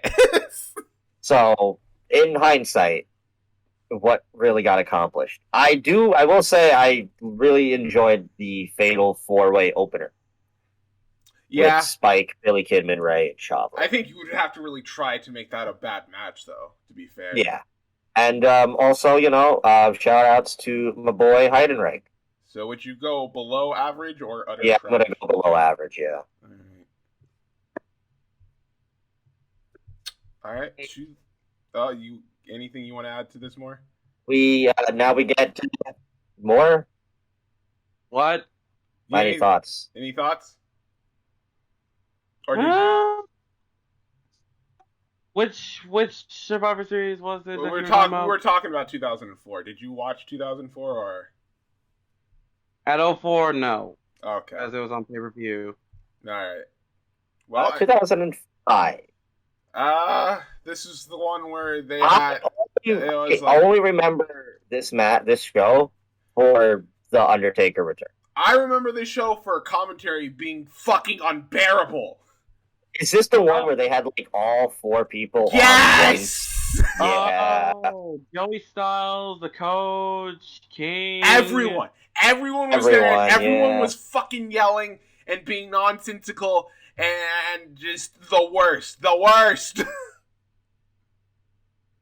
Yeah, I don't know what was going on with the commentary at that time. Like I said, I literally only remember Undertaker shows up at the end, and it still confuses me to this day how Undertaker returns. Orton's like, what the fuck, people? And everyone in the ring just like, Undertaker's there. Freezes in time, holding him up. It's just waiting for Taker. Everybody's just like cheering on, like, yeah, Orton did it. He went for SmackDown. Yeah, that was the whole point of the show, was Raw versus, the first time ever, Raw versus SmackDown. And honestly, I don't think the match is that bad. I think it's a pretty okay match, actually. But the commentary is just... Oh, yeah, no, the commentary is really, really bad. It was abysmal. I gotta go below average. Alright, whatever. This also has Teddy Long and Bischoff. I couldn't... Holla, holla. Alright. 2006. Which Tippy Top. Really? Tippy Top? This is my favorite Survivor Series. Really? Yes. The one where fucking DX buried I love that match so fucking much. It had literally like, at the time, as what is this, 2006. This is literally my first year watching the Fed. I'm a brand new boy looking at the wrestling. You can't tell me a more fucking 10-year-old's favorite wrestling team than DX, the Hardys, and CM Punk. That's true. And like just the opening shit with the Mike Knox part, which is still so fucking funny to this day. He goes to the outside and he tries to he eliminates does he eliminate Nitro, and then he goes out and he does the thing with Melita, and Shawn looks at Melita and Melita looks at yeah. So fucking funny. This funny, actually. Well, unfortunately for you, Adam, this was not my first year watching professional wrestling. I've gone back and watched this show, and I still think it holds up. This show is mid. I disagree. There's I think the Team Big Show, Team Cena match is really entertaining. Batista gets the world title. That tag match has no heat. The First Blood match is pretty good with Kennedy. That was brutal. I also, I've always loved the Spirit Squad. I thought the Legends thing was really cool. Dusty's there, so I gotta give it an A+.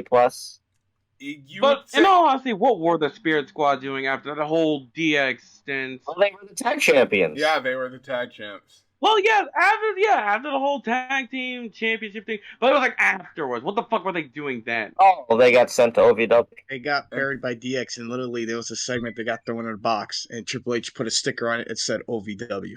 Thank you. That's special guest Travis Sparks, who again will be on the show. Don't worry. And I've seen Survivor Series 2006. Umaga eliminated Sabu with a thumb to the throat. With all the shit Sabu's been through in his career, that's what puts him away? Well, Samoan they were Spike. pretty much promoting that fucking Samoan Spike as one of the deadliest things in the world. So, well, I guess we've introduced a guest to the. It seems like when we do these tier lists, people just like to give their opinions. yeah. It's That they happy to be do. fun. Sorry, Travis. If you want to pop in again, you're welcome to. When we do these shows. Chavo match was okay when he fought that one guy. Yeah, That does happen on the show. That's right. I forgot about that. All right, so you say middle, you say tippity top. I say middle of the road. Do you want to settle with perfectly fine? Average. All right. See, he says average. More, what do you say? Have you seen this one? I have. I've seen No, my not first you, Travis. was 2002. Not you, Travis. More. Sorry. Have you seen 2006 Survivor Even when I was 6, like I said, before there was even a network, when there he was was pay-per-view, and I could not really watch all them pay-per-views. So that's where I'm completely like, I did not see all. I'm going to leave this one to you then. We have a below average, a middle of the road, and a tippity top. I will go perfectly fine just for you because this is where you started wrestling, so I can't take that away from you. So for that, this show, I started wrestling at 22, but yeah. Shut up. I'm giving this to you. Okay, yeah. I'm going to take it. I'm going to take it while I have it. Perfectly fine. 2007. I think this is also perfectly fine. I could be wrong because that chamber is really good. It's one of the few chambers I really like. I think Orton and Shawn, Hell in a Cell. Sorry. Okay. I think the 4-on-5 team Triple H against Team Umaga isn't all that bad. Not all that good. It's not all that bad. The opener I think is really good. Punk and Morrison and Miz. I think that match gets slept on. That match is really good. This is the show where Melina fucks up. Oh yeah, where she did that one spot. Where she fucks up the splits. Oh, Kali does fight. I'm gonna be completely honest. Other than the main event, I don't remember a fucking thing. I think I remember Kali versus Hornswoggle. That was probably one of the most forgetful matches in WWE history because the 7-foot giant against the littlest dude. WWE and Hornswoggle. What were you gonna say? What were you gonna say, Travis? The 10 Diva tag team match didn't even go 5 minutes. Isn't that just part of the course nowadays? Yeah, anyways? that's just kind of where things were back then. And they are today. Yeah. The Cell match was good. Batista and Taker had some pretty damn good matches in 07. Look, that Edge return is classic. Yeah. Yeah, it returned on that one. I guess middle of the road then. Fine. That Hell in a Cell is just really. I don't know. Survivor Series 2008. What do we got here? Let's see. Oh wow, I don't remember anything. God, this. Edge and Kozlov, Triple H. Oh Jesus! No, that's where it was Triple H and Kozlov, and then Vicky came. It was supposed to be Jeff. Yeah, it was supposed to be Jeff, but then Jeff got taken out. He's here. He's here. Right, he had his. Didn't he get suspended at this around this time? Yeah. Or violation? That's right. Talk about it. Yeah. I've watched this show 1,000 times on DVD, and even then, I don't know why. Because this show is so fucking not that. This good. is a very forgettable show. This is not that good. And that's where I come in and say, Kozlov was pretty much wasted. They're trying to push Kozlov as like a big deal at this time, and he just wasn't getting over it. He just wasn't that good. He wasn't good. He just wasn't no. He was no good. He eventually got better when he was with Santino. Yeah, in the ring or on the mic. That one. Oh no! I'm putting below The average. Divas match didn't even go 10 minutes. Do you remember the Randy Orton Survivor Series match was pretty good? Below That's where average. Kofi has a really sick finishing spot. I'm agreeing with you because I don't remember anything on this show.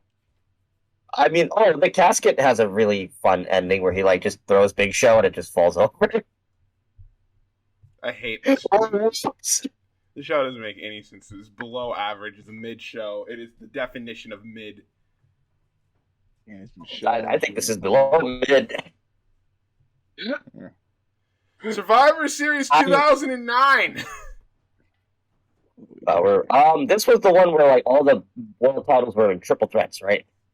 Yeah, I think so. Yes. Yeah. I remember liking Cena, Shawn, and Shawn and Triple H was a really good main event triple threat match. No, I am wrong. I am thinking about this Team Kofi match that he has the really good finish in. Yeah, that's where Kofi. Well, that's where Kofi's momentum was starting to rise. Was this the start of because it's like Batista and Ray? You were supposed to be my friend thing. No, well that happened. I believe that started. That happened at Bragging Rights. No, that happened a month after. I think it was Armageddon, whatever. Wasn't it Fatal 4-Way? No, Batista's heel turn was at Bragging Rights, actually. Fatal 4-Way isn't until 2010. Oh. Oh yeah, it was probably the Batista turn. That is. Yeah, this is technically you're supposed to be my friend. You're supposed to be my friend. Let me look this up on YouTube. Team Mickey defeated Team Michelle. This one went 10 minutes. I can't believe it. I can't believe it. I'm gonna be honest with you, bro. I can't. I mean, that main event is really good. That's really, I think, a middle of the road here. Thinking below average. Really? To be honest. Main event is really good, and the Kofi match is pretty good, especially towards the end. But tell me something else on this show, Zaya. Yeah, that's for true. I don't remember Big Show, Jericho, and Taker at all. Neither do I. It was pretty much forgetful, wasn't it? Yeah. And the Batista thing is, I don't even think that happens on this show where he supposed to be my friend. No, because that happens on the show after, because this is where they started doing bragging rights. I thought that happened the December show. TLC or whatever. I'm pretty sure he did that at bragging rights. Bragging rights? Okay. Yeah. What, the heel turn? Are you still on about Batista's heel turn? Because I'm on that. Yeah, it was bragging rights 2009. Yep. Yeah, so right before the show. Okay. Mm-hmm. So you no. That never made sense to me. They do bragging rights, which is a Team Raw versus Team SmackDown, and they got Survivor Series the next show. Like, what the fuck? Well, exactly. Everybody pointed that out. That's why it was stupid. That's why they only did it twice. Well, twice. It's one every year now. We get it. Can we just put? I know that because I see that you have all of the other past Survivor Series. Can we just I know we're not doing it, but we just throw 98 in the tippity top while we're at it. 98. It's the Deadly Game show. Oh yeah. That's probably the best Survivor Series. You want to? That's the best Survivor. If we're not going to count any of the ones before then, it's the only good one up before then anyway. Okay. I mean, it's the Deadly Game tournament. I've never gotten the hype around Deadly Games as much as other people, but I will do it for you. The storytelling on that show is fucking amazing with the roster. Oh man, the storytelling on this play. I think the show is pretty good. I didn't think it was like one of the best I've ever seen, but okay, I'll take your word for it.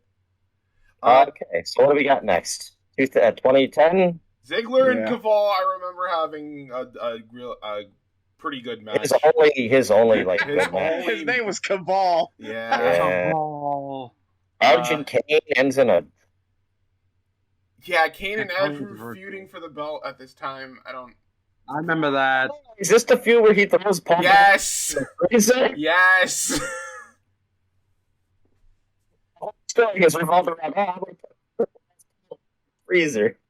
The Nexus beat Santino and okay. And then what is this? Team Mysterio versus Team Del Rio? I don't remember any. Chris Masters. Masters. Oh, yeah, that's right. He was in this company around this time. It's Masters. Orton and Yeah, this it's is because is this Cena at was the ref, Cena's the ref? and if Orton wins, he's fired. If Barrett wins, he's freed from the Nexus.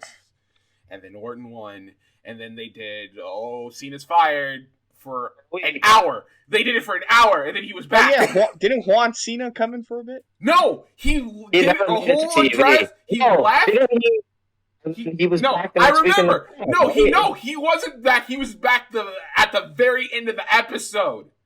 Oh. He comes in, Barrett's having a match, and he screws him over. And then he leaves to the crowd. And then next week, he's officially reinstated. Yeah, so much It's like, for what was the my point of match. the whole I three or don't- fired match? No! If you're gonna reinstate Cena, I'm looking at utterly trash right here. Yeah. It Yeah. I'm looking at sucks. utterly trash right here. And listen, 2010 in a whole is utterly trash. Oh my god, Tyler Rex is on this show. Tyler Rand. All right. He's not even a dude anymore. He's a girl? Yeah. Yeah. Oh, that was a joke. Yeah. wait, Yeah, what? yeah, Yeah, yeah, Tyler. Tyler, Yeah, that's a real thing. Vice even talked about that. Yeah, Tyler Rex is a female now. Yeah, that's pretty. Zaya, you don't have to look it up. That's really Yeah, good. I don't What is want he to. now, I don't Luke want Tyler? to. Don't want to dead name her. So it's like Gabby Tuft. Gabby is her name now. Yes. Oh, okay. All right, well- Gabby. He was in this match. I feel sorry for everyone that was in this show. Where'd it go? Oh, we're in 2011. Yeah, we're Where'd it 2011. go? I was at the Where'd it show. go? Where'd it go? This man, it's utter trash. can't. Yes, I was at the Survivor Series. I can't. And how did you enjoy it? Let's see. Zack Ryder was super over. This was like Zack Ryder height. He got a lot of pop in The Rock. Let's see. He's not Ziggler. even in the show. Let's see. Ziggler. No, he wasn't booked. Ziggler Morrison. This was Morrison's last WWE match before he got released. Yeah. He was released like His the very first next night. release. Ryder came out right after and it got a huge pop. Woo woo. Yeah, I love Ryder, man. Let's see. Henry and Big Show was pretty damn good for a big man match because Except- usually WWE super heavyweight guys never have good matches against each other. They have pretty good match. The only thing is that this one ended in fucking disqualification. This ended a DQ. Let's see. Del This Rio is and the Punk one- had a good Punk match. and Del Rio had a really good match. I will say that. I don't remember the women's match at all. Let's see. Team Barrett against Team Orton. I remember the RKO spot of Hunico. That's all I remember from that match. Mason Ryan. Oh God. I put the world title on Is he him. still on Circuit Delay? Is he still over there in Vegas? I think he is, yeah. I think so. I Good put. I think him, at he's least. I put. good for him. I put world. He found champion- something he's actually good at. I He's put the- probably getting paid way more than he was. I put the world title on him in my original universe mode when I was starting up YouTube. Awful. The main event match was whatever. I believe they broke up Awesome Truth the next night because R-Truth had a wellness policy. He violated the wellness policy, which is very unfortunate because I really love this was his pigeon promo. He did this promo on the show on the R-Truth's famous pigeon promo. So are we doing below average here? It's all right. Middle? Live, it was a Yeah. lot of fun. I remember the who was Ryder's guy that was on that show? The OZ. Oh, the Big O. The Big O. The Big O, yeah. He was signing autographs at the lobby. He was just getting into wrestling. He's very new to wrestling because he didn't even know what time Raw started on Mondays. He's like, they start at 9:00, right? This was before they did 3 hours, I think, or 8:00. Maybe around the time they'd start doing 3 hours. But he was very new to the business. I'm not sure what happened to him. All right. Well, I say below. Travis, I think, says middle of the road.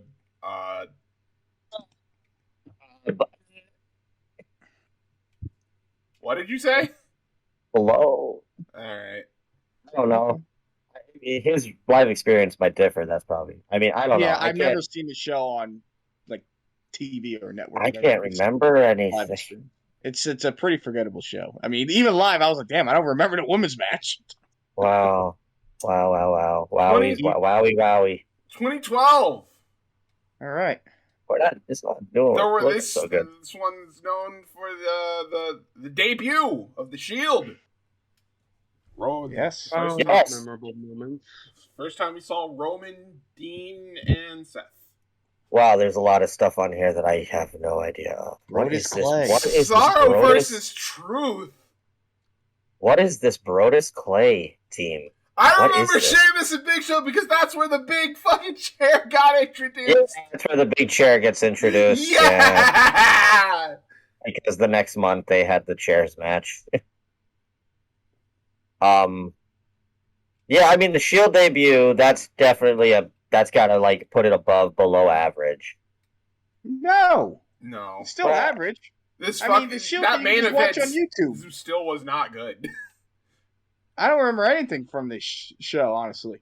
Mick Foley, Team Foley, the primetime players, Primo Epico, and Lord Tensai. Right, Rosa Mendes. I'm putting it. When did this happen? I'm putting this in the utter trash. This is.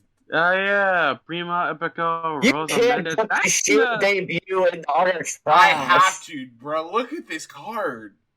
Look at It's this. Dude, that Brodus Clay match literally looks like a Superstars match. Mm-hmm. Rey Mysterio, how did you get booked in this? When did Rosa Mendes get put up with Lord Tensai? When did that happen? Oh no, she was with Primo and Epico. Yeah. Yeah, and that's that's when the tag team division was hot at the time. That's when the tag team division was live. Was it? Was it? For me, yeah. For me, it's live. Primo Epico was really lining up that division, huh? I'm putting this shit in utter chat. This fucking this garbage card, bro. This is a garbage card with garbage results.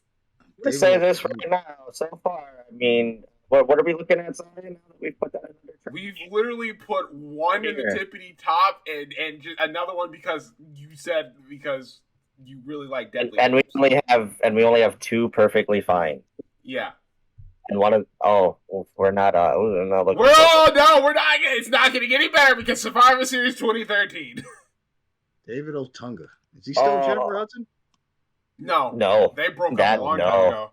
That ended up very badly. Or the Big Show main event in this fucking thing. Is this the Orton and Randy match where like it just ends and the show goes off the air, or is that Battleground? I don't fucking. What was Big Show? Is this where Del Rio returned with? Cena returned, right? Cena came back that year.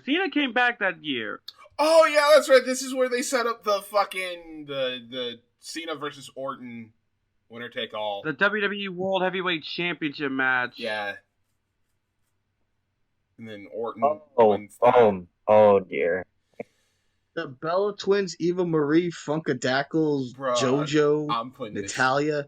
7-on-7 Divas match. And it went 11 minutes? That's when the Total Divas was a thing. Is this the awful match where the Total Divas do the shitty Rockettes spot? All right, I will give it this. The opening match was very good because Roman came in and just started fucking killing people near the end of it, and that was fucking pretty great. Punk and Bryan versus the Wyatt family was being good. Yeah, very good as well. But the rest of the show does not look good. No. He wins the IC title. Oh no, he's already champion. I could go below average with this, to be quite honest. I really want to see this Divas match again, just to laugh at it. Yeah. It was pretty much forgetful because that's when Total Divas was a thing at the time, and Oh dear. Oh, we're not. Survivor Series 2014. We talked about this recently. Oh yeah, in our 2014 review, and I do remember when we did that. We put it. I think we put it in either below average or utter trash. No, we put it in the middle of the road. Did we? Yeah, because the main event was really good. And Sting, I guess. Fucking Sting. Oh wait, Sting no, was we here. did put it in below because that was the only thing on this show that was good. I said Because that because Sting- he's the fucking buddy. Sting was here, but we The already know what buddy! happened. with Sting. The buddy. The Wait, the Divas title match goes 33 Yeah, because seconds. Brie screws AJ out of the belt. Hold on, She that kissed match her. goes 33 I did not seconds. know that. But Adam Yeah. Rose and the Bunny against Slater Gator goes almost 3 minutes. Yeah. Mm. No, this is. Oh, If it weren't for Sting and for that awesome ass tag team match, this would be another trash show. this is below Sting- average.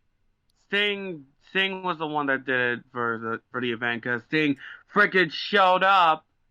Oh They man, fucking oh buried him. man, we're not. Oh man, it's going downhill. The Oh man. Undertaker's 25th anniversary.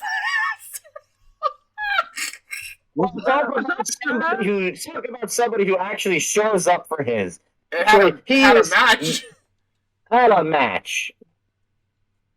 Wow, yeah, Undertaker made his return. Oh yeah, this is where the tournament because Seth got Yeah, this was injured. yes. Seth got injured. Yeah. I remember the tournament itself being pretty cool. I just like tournaments. The cash-in, I didn't hate at the moment because Roman was I like, remember- no, we don't like Roman. I remember Roman and Del Rio having a pretty uneventful match. Dean Well, Ambrose, it's fucking Del Rio. So Ambrose and Owens, remember having a really good match. They always had really good matches. Paige and Charlotte, I liked. Yeah. Tyler Breeze and Ziggler had a fucking nothing match. Nobody gave a shit. The Undertaker match was just a squash almost. Yeah. Reigns and Plus Ambrose, Tyler Breeze. for how much time they got, was able to put. Good. But then, fucking Sheamus cashing in that Money in the Bank briefcase on Roman. And then- Yeah. however, that did lead to them at least creating Roman to like a big baby face for at least one night when he did eventually win back the belt on an episode of Raw. So, Which like, kind of killed Sheamus's momentum after that. oh, whatever. Did. Is it the Dudley Boys? Oh, on the pre-show. Yeah, they're on the pre-show. Oh, the In a- Dudley Boy. In a tag what is this fucking tag match? What is this? The Dudleys, Goldberg, Stable, and Titus against Bar, the Ascension, The Miz, and who? Do you want to put in below average? Because I'm thinking like below average. Oh, I was gonna say middle of the road. Really? There was a few things I liked. I like Like, I mean, like, Ambrose I- and Owens. I like, Ambrose and Owens, I liked. I liked Ambrose and Reigns. I didn't hate the Sheamus thing at the time because, who liked Roman? yeah. Charlotte and Paige was good, and for what it was, the Brothers of Destruction match was fun. All right, whatever. I feel I like would say I think we're being very generous with it, but we've had a lot of bad lately. yeah. I need to be nice somehow. 2016 Survivor Okay, Series. that, Okay, so That this is main where I- event is This that's is- why- stellar. I don't care what anybody says. This main event is stellar because it defied any of the expectations people were expecting. And the team Survivor Series, the team Raw versus team SmackDown match is really fucking good. Oh, it's one of the it best. was actually good. It's one of the best they've ever done. I also remember Miz and Sammy having a really good match too. Yeah. Bruh, I would say 2016, that's where I believe WWE was at its finest. With a roster like that, hell yeah. He said 2016 was probably their last really good year. Yeah. I'm willing to put this in perfectly fine because I think I'll agree with you on that. This is like the only Goldberg Lesnar match I liked somewhat. Oh, I mean, I watched WrestleMania that was shit. fantastic. No, I hate that match. Not the 20 match. No, I hate that man. I hate that The WrestleMania. 33 I hate match? both WrestleMania matches. Well, yeah, one of them is clearly bad, but 33 is awesome. 33 is I garbage, actually bro. enjoyed the well. Lesnar. I actually like the Goldberg Lesnar match at 33. Well, we're gonna have to save that because We're gonna totally do a tier list for Mania. Yeah, absolutely. So perfectly fine. Ooh. Yeah, perfectly fine here. Yeah. Finally, something. Finally. Got up We there. look it up. We got up over here. Survivor. I think so. Survivor Series 27. Actually, I think we are because I mean, oh my! Again, talk about a fucking amazing main event. Oh, it's not the main event. Shield Styles and and New Day. I thought had a really good match. That is a really good match. yeah, Styles and Lesnar really put on. They really tore down the fucking house down in that one when I saw it. Usos. I thought Bliss and Charlotte was good too. I do not have any memories of that match whatsoever. I do. The Usos and Sheamus and Cesaro, I remember, and I remember that match kicking ass. And I remember. That was a fun match. Team Raw and SmackDown. I remember being good, but also being very not happy with the positioning of certain people in this match. Oh yeah, wasn't it with Triple H and Braun Strowman and Triple H. Yeah, there's that weird fucking Triple H and Braun thing that never went anywhere. Yeah, actually, after that, it's like, okay, maybe this is where you gotta bring in Triple H to have his revenge. Because I'm gonna be saying this. I wouldn't mind seeing Triple H go up against Braun Strowman. Like, how would Triple H fight the monster among men? So, AJ and Brock, I think, is one of the best matches of the modern era. Yeah, one of the best main events they've. I'm gonna go middle of the road. Yeah. Or would you go perfectly fine? Perfectly fine, because the Lesnar Styles match was. Yeah, I think I'm. I think I'm gonna go perfectly fine too. I would agree with you on that here. It was a bomb ass match. Look at that! Hey, we're making progress. Yeah. Yeah. All right. That's what you seem like. Survivor Series 2018. What is this? Oh yeah. Oh hell yeah. So hold on, Survivor Series 2018. I actually really like this show. Seth and Nakamura, I think, is very underrated. I think they had a really good match. I agree. Yeah. I don't remember AOP in the bar. No. Buddy Murphy and Mustafa had a fucking fantastic match. They did. They always did. Hey, believe it or not, I believe this is where someone recorded that Enzo was at the Survivor Series. Yeah, I forgot about that. He gets in the fucking crowd. Yeah. Fucking Enzo. Ronda and Charlotte had a even with the DQ, I think is good. Yeah, it's really good. Brian and Brock. I love this match. I fucking love this match. I saw that match. Holy hell! Everything really on here is I don't remember this Team Raw and SmackDown match at all. No, but I think with everything else, I think like Brock and Brian. Holy shit! And to think that we were supposed to. No, that was AJ, right? That was supposed to be Jinder. Yeah, it was supposed to be Jinder, and then this match was fine. Yeah, all right. No, wait, 2017. 2017 was supposed to be Jinder and Brock, and then this was supposed to be the rematch, Lesnar. But then fucking Danielson, Bryan went heel and took the belt. Yeah, and this was which shocked me because this is one of the only few instances of where we actually get a Bryan Danielson. We got Bryan Danielson in the Fed. Yeah. WWE. So yeah, they going perfectly fine. Yeah. Hey, yay! They get better. We're getting better now. What's 2019 like? Give me a something of good, because the next two are. Yeah, that's when NXT. Oh, it's all NXT, the NXT show. NXT came into the fray on that one. Am I wrong in saying Tippy Top? Well, we'll see. I thought the opening match was really good. Yeah. So we're on track there. The Team NXT, the women's match is really good. We're a triple threat match between Roderick, AJ. And I don't remember that match.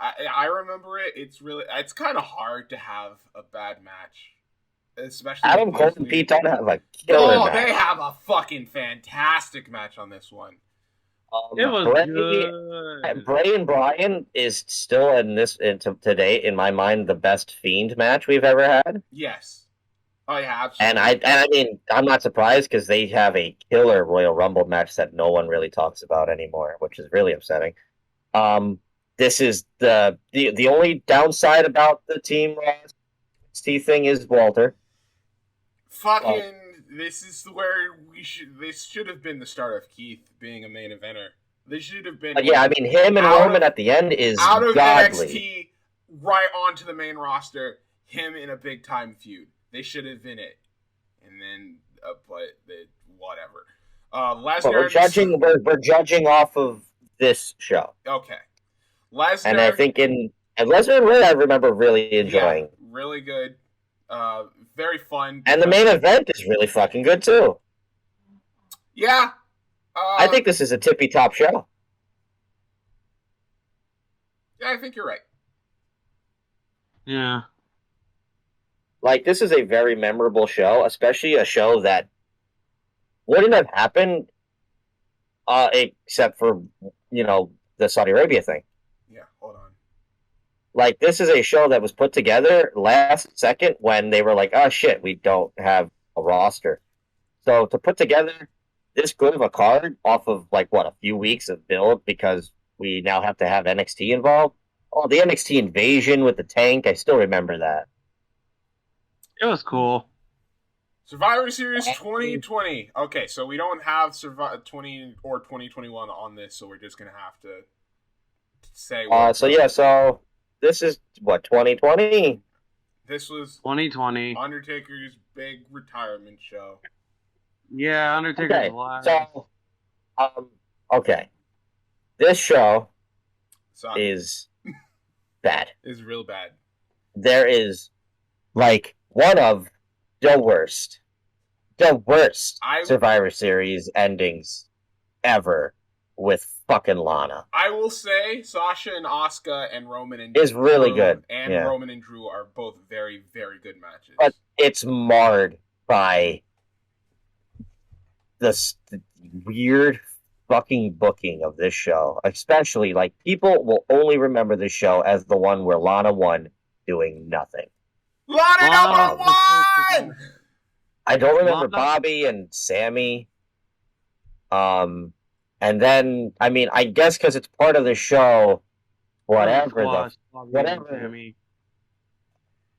remember Team Raw. SmackDown, except for Seth, sacrificing himself. He sacrificed himself. Almost was here at this point. Yeah, he was just because he was the big guy. He didn't wrestle until Mania. Yeah, was he with AJ already? Yes, he was. Yeah, he was with they've AJ been together for a year. Yeah, about a year and a half. Holy, wow! I don't remember that being so. I remember that being recently. Holy fuck. Anyway, but I guess because it's on the show. What the fuck is this Undertaker thing? They bring out all the people, and fake chanting, the ghost of Howard Finkel, the ghost of Paul Bear. This is not how they wanted things to go at the all. Ghost of Paul Bear. Everybody comes out in suits, but nobody told Kane. But considering the circumstances, it's this is what they figured they had to do. Looking at this compared to the past two shows we just mentioned, this is a massive drop. This is a massive this is a below average show. So you say below average? Yeah. All right. Trash. Other trash. Garbage. Put it in the fucking sewer. Put it. You know what? Fucking put it below other trash. Put it fucking. I don't want to talk about this fucking show anymore. Every other show we talked about had at least one or two good things about it. Even the ones in the other trash, the things that we laughed about here. You didn't like Charlotte and Becky? The more I think about, cool, yeah, it's fine, but I hate the ending. I hate the stupid story behind it, which I really think affects the match, especially when commentary won't shut the fuck up about it. No, yeah, no, this might be one of my least favorite pay-per-views ever. Oh, wow. It went from boring to least favorite? I love a bad show because at least I can go back. I've said this before. I don't think I've said this on here, but I have this like whole thing about in movies where, in my mind, a movie can be bad or it could be good. The worst thing that could happen to a movie is it being boring, because then there is no opinion, and that means you've wasted your life. I can go back and watch fucking, The Godfather, and be like, "This is one of the greatest movies ever." But I could also go and watch the Room and like Birdemic and just laugh my ass off because of how bad it is. But it's still enjoyable. But this is nor enjoyable nor good or bad good. This is just bad and boring. There is no redeeming quality from this entire show. Not one redeeming quality. And the only thing people will ever remember is the fact that The Rock didn't show up and the fucking egg. This is one of the worst shows I've ever seen. I would put it at the middle of the road. I will put you in the grave. I didn't think the show was as bad as you thought it was. Are you fucking kidding me? Did I think like this was like a blowaway show? No, but like I liked some stuff. You would put this in middle of the road. Yeah. Are you dumb? Nah. I want you to see what's in middle of the road right now. And tell me that this show stacks up with those 3 shows. Yeah.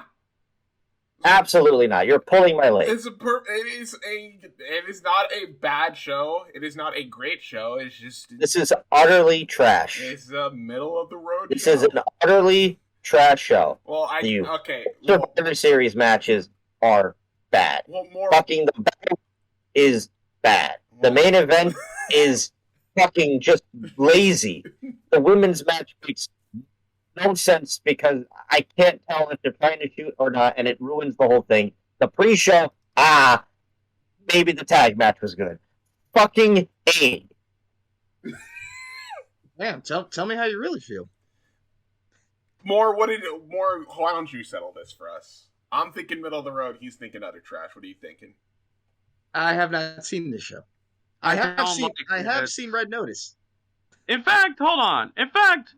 I clearly did not pay attention to the entirety of the show except for Becky versus Charlotte. It was flat. So you would say like one of the flattest. Yes, trash. Okay. Well, we will go. It's just flat. One of the flattest events of this year. We will go utter trash for you two. However, I will say I think this is a bit of an overreaction on your part, Adam. But that's gonna about do it for us here at the Four Post Massacre Podcast. I hope that you really enjoyed Mr. Jackpot's rants here. Adam, any closing statement you want to say for Survivor Series 2021? I'm gonna take that as a no. More. How about you go ahead and tell all these wonderful people where they can find you on the interwebs? All right. Well, you already know my YouTube channel. You can follow me at Positively More for my YouTube channel. Twitter, same as my name, Positively More, all in one. And Wattpad mostly for RSW or non-wrestling things. So yeah, follow me on YouTube, Twitter, and Instagram. That's all. Can I be heard? Yes, you can be heard now. Yeah. Oh, okay. My mic got weird for a second. You want to say any closing statements? Is this my closing statement? Yes, your closing. Or is this about Survivor Series? No, this is a closing statement. This is my closing statement? Yes. Okay. Fuck WWE. All right. And as always, because I didn't really talk about it today because there was really no indie stuff to talk about tonight because everybody took off for the holiday. But as always, support independent wrestling because it is our backbone in wrestling. Without them, there is no future. And Jesus, please, people, please put your money into something else. Don't do this anymore. Don't hurt yourself. Don't hurt me. Make me do this. I would love to come out here and talk about GCW. I'm their defense, but someone says I can't because it doesn't draw the ratings. But it does the fucking Fed because I don't want to do this anymore. Orange Cast the Weed signing off. Alright. That's gonna do it for us here at the Four Post Massacre Podcast. This has been Simply Zaya signing off. And remember that we all have a bit of Survivor Series 2021 with us always. Goodbye, everybody. Good Good night.